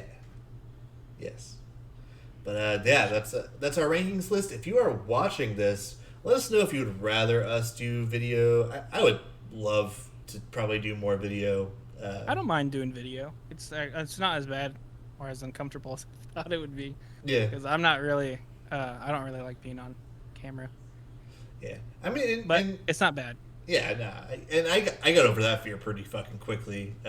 Whenever I was streaming, because like I started with a camera. Like I was like, nobody's gonna fucking want to watch this if they're not seeing my reactions to things. So, and I kind of felt that way about the podcast, but then I was like, and now that since we're doing it on YouTube, and it's primarily getting views on YouTube and not being listened to on Spotify, I'm starting to think this is more of just a YouTube thing. Yeah.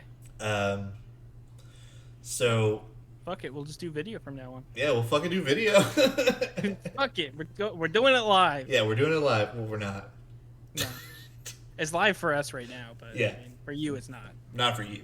No. It will be uploaded tomorrow, though. So get ready to watch this on April 4th. Or is it April? Is it April? Yeah, it's April. Yeah, it's April.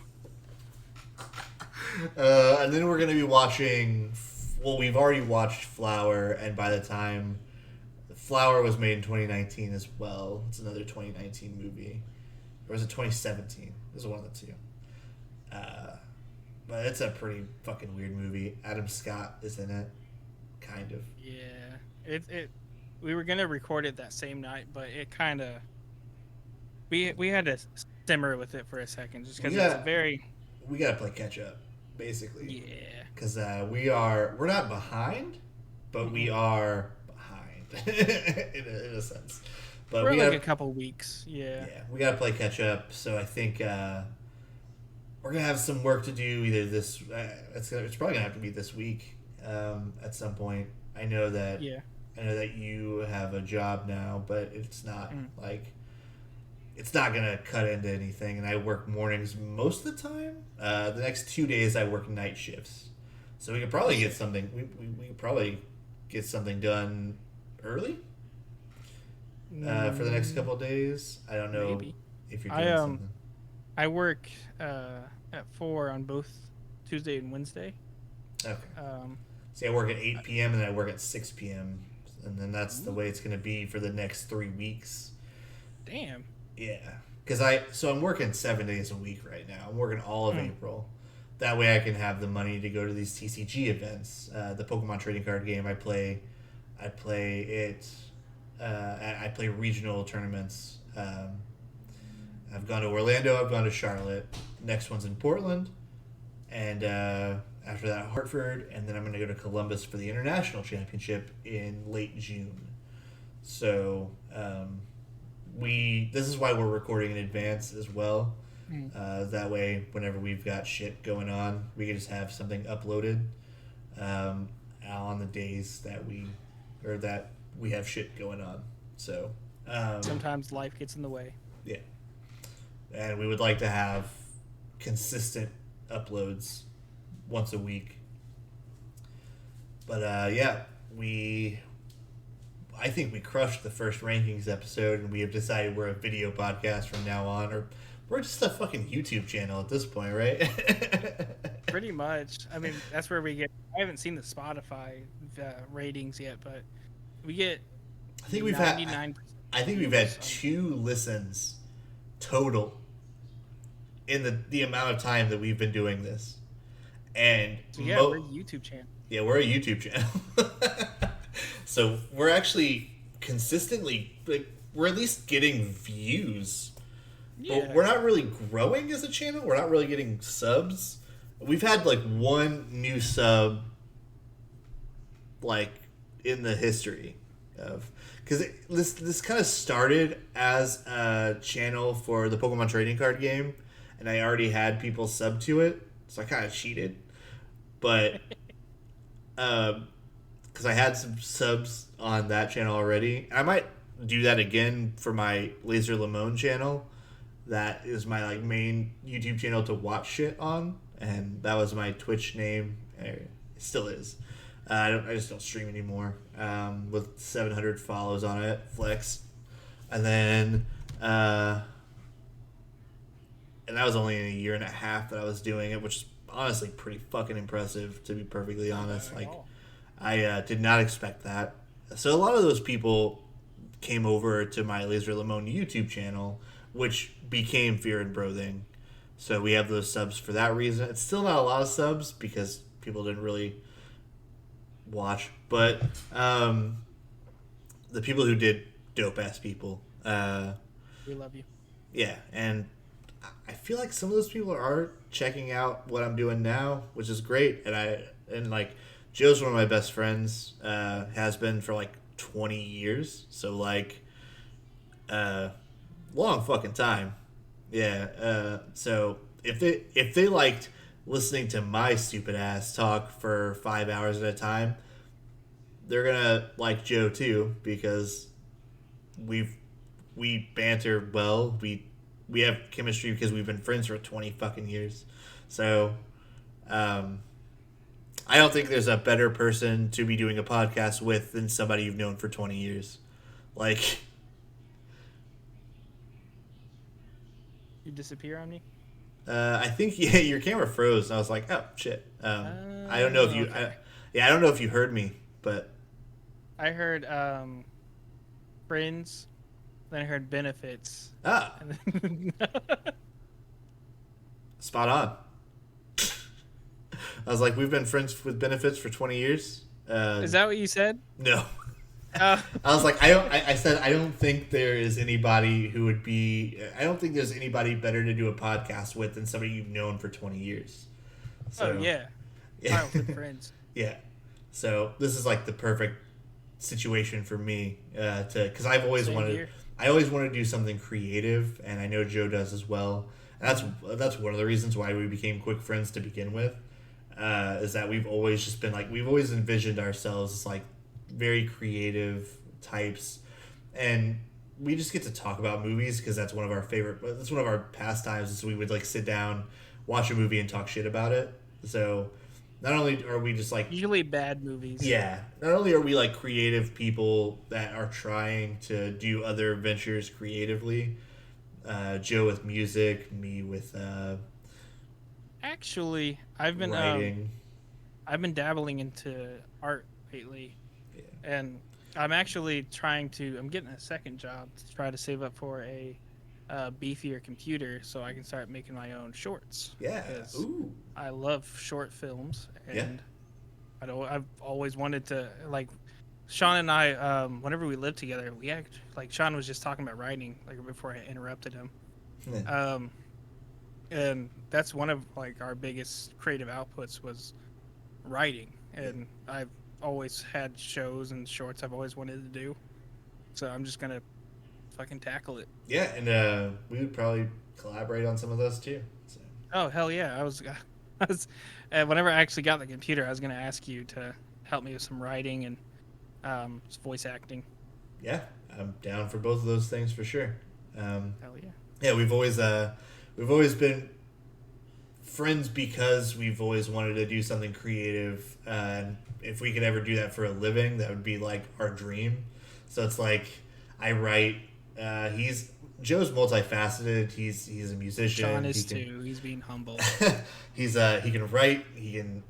So I feel like I'm multifaceted in a sense that like I can I can talk well enough and I can do well in front of a camera and I wouldn't say like on an actor level like but I like public speaking I'm not afraid and then like I feel like I feel like I'm a really well-rounded writer if I'm actually sitting down and focused on what kind of story I'm trying to create. I feel like I can do it, and I can make it compelling, and I can make it like a good read.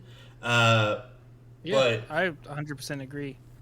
Um, and even whenever we were like making music together, you've got this like you've got musical intuition. Like yeah, you've got a very strong musical intuition. yeah, But if I and appreciate that. not but of course. Yeah, And I don't mean but I mean and if I were to ever come to somebody for writing, Shawn's the first person I'd come to because oh, Shawn is an extraordinary writer. oh, that's nice. Yeah, and musically, I wouldn't have. So like he was like Joe was always my first pick for a guitarist because like he just knew what we wanted out of a project. Even though anytime we were in a band, it fell apart. But it just boiled down to we were not all in the right headspace, and it takes a lot more than just two people to be a cohesive band. And I don't blame any of the other band members that we've had for wanting to not be a part of it anymore. Yeah, I mean they all had their own projects they were working on. Yeah, Um, and I feel like back then there was a point in time where I was like pretty controlling about what I wanted, and that didn't help. So I feel like I've mellowed out a lot now. If we were to do something musically as a project, um, that would be sick. But I'd be down. I've got my guitar right here. We can start right now. we're gonna write a song right now. Oh, we could do a little outro music. The stickers on the guitar. Yeah, yeah. Joe and I have been kicking around the idea that we're gonna write like a silly rap song as an intro to the show. So that's I'd stay tuned for that. So hopefully sometime soon we can like write a little intro, and then have that playing with like a little logo or like something that flashes on the screen, or like even have something like animated or something. I don't know. There's a lot of ideas kicking around because that's just what we fucking do. Yeah. But Joe's been thinking about like even an outro. Like he would make the music for the rap song. Just a way to. I've got a lot of. So my computer now does not have music software on it, but I've got a lot of beats that are just kind of sitting around that we can use. But yeah, we've almost been on here for about 2 hours. It's gonna be a pretty long episode, but that's perfectly fine. We just wanted to convey that we're kicking around ideas. We're trying our best to make the show better, and I think this is a good step in the right. It's a step in the right direction. Doing video, and I think from now on we are a video podcast.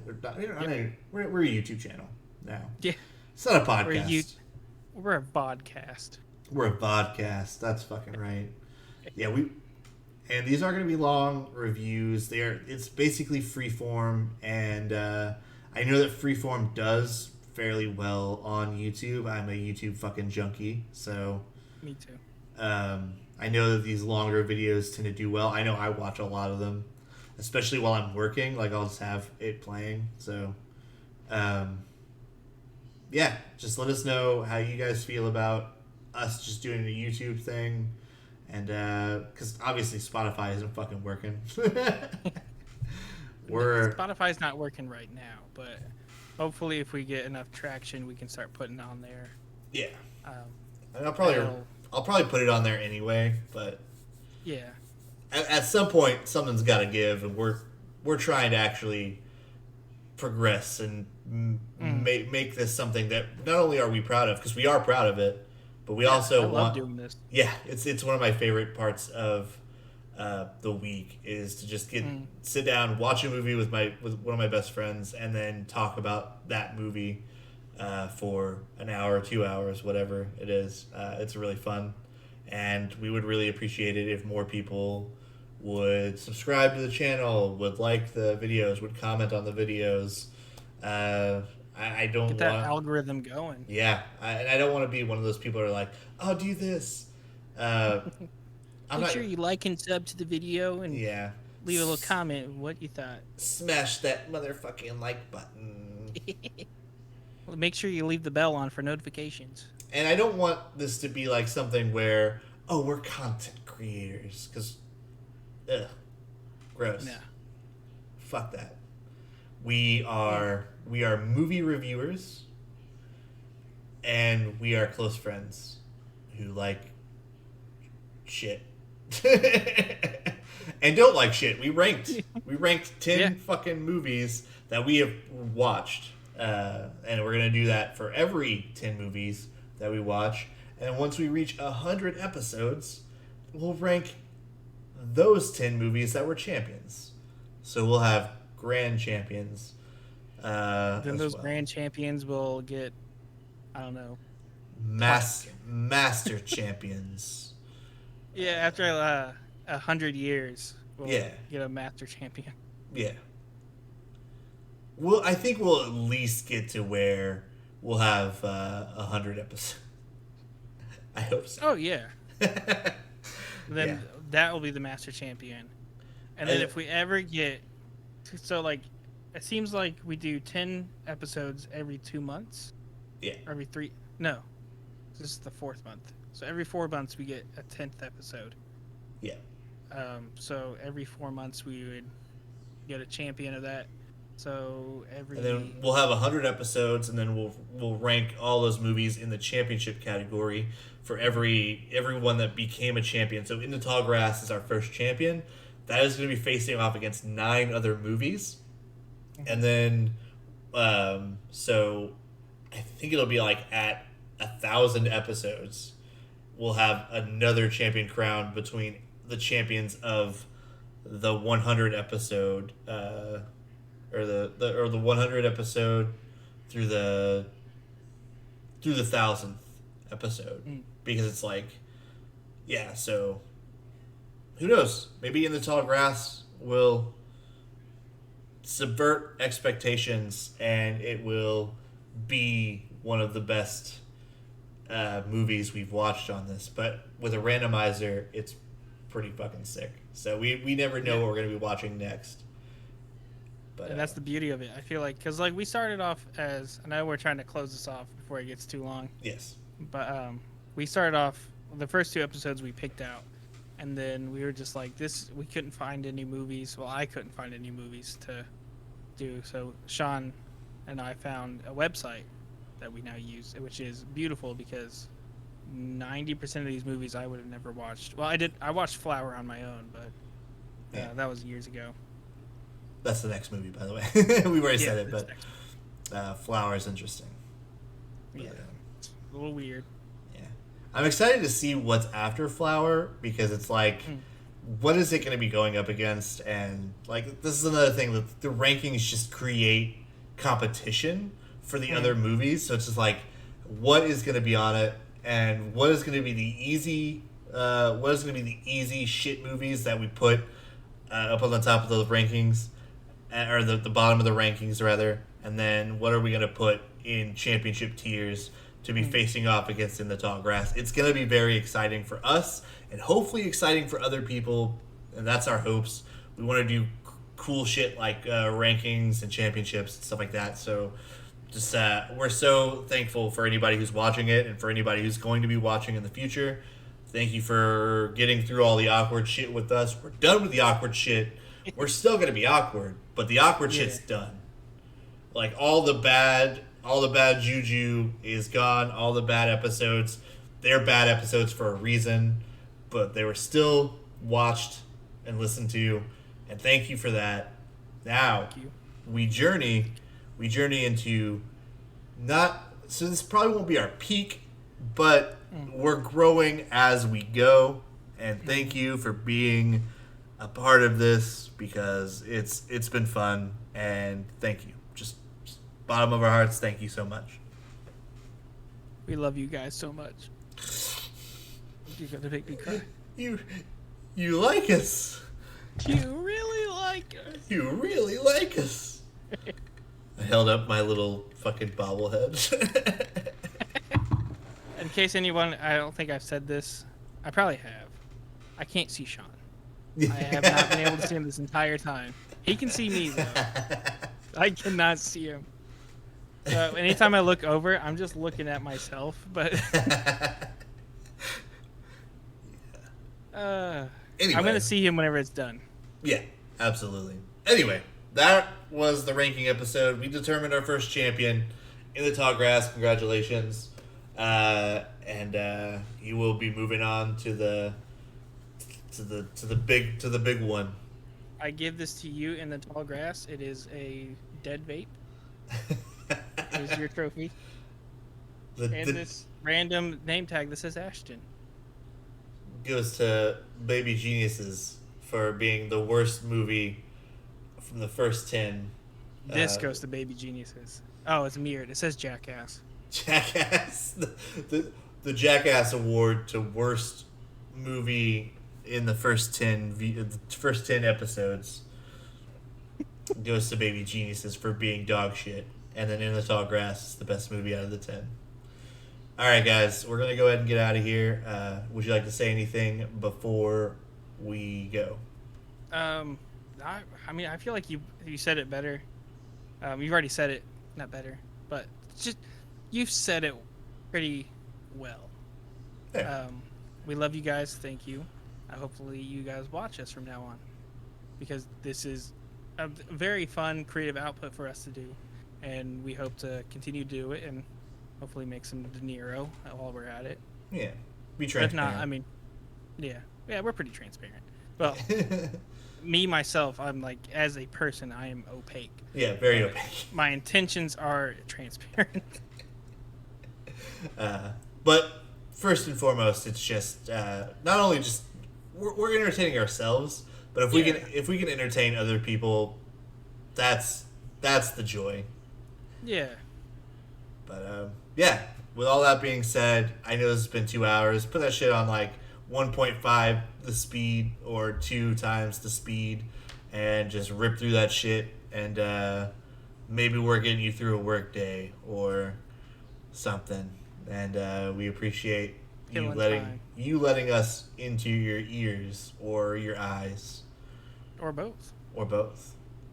And, But we hope to get into your hearts. Ooh. I was gonna say butts. Oh, butts too. Yeah. In the heart, out the butt, up the butt, out the heart, whichever one. All right, guys. We are signing off. Bye. Bye.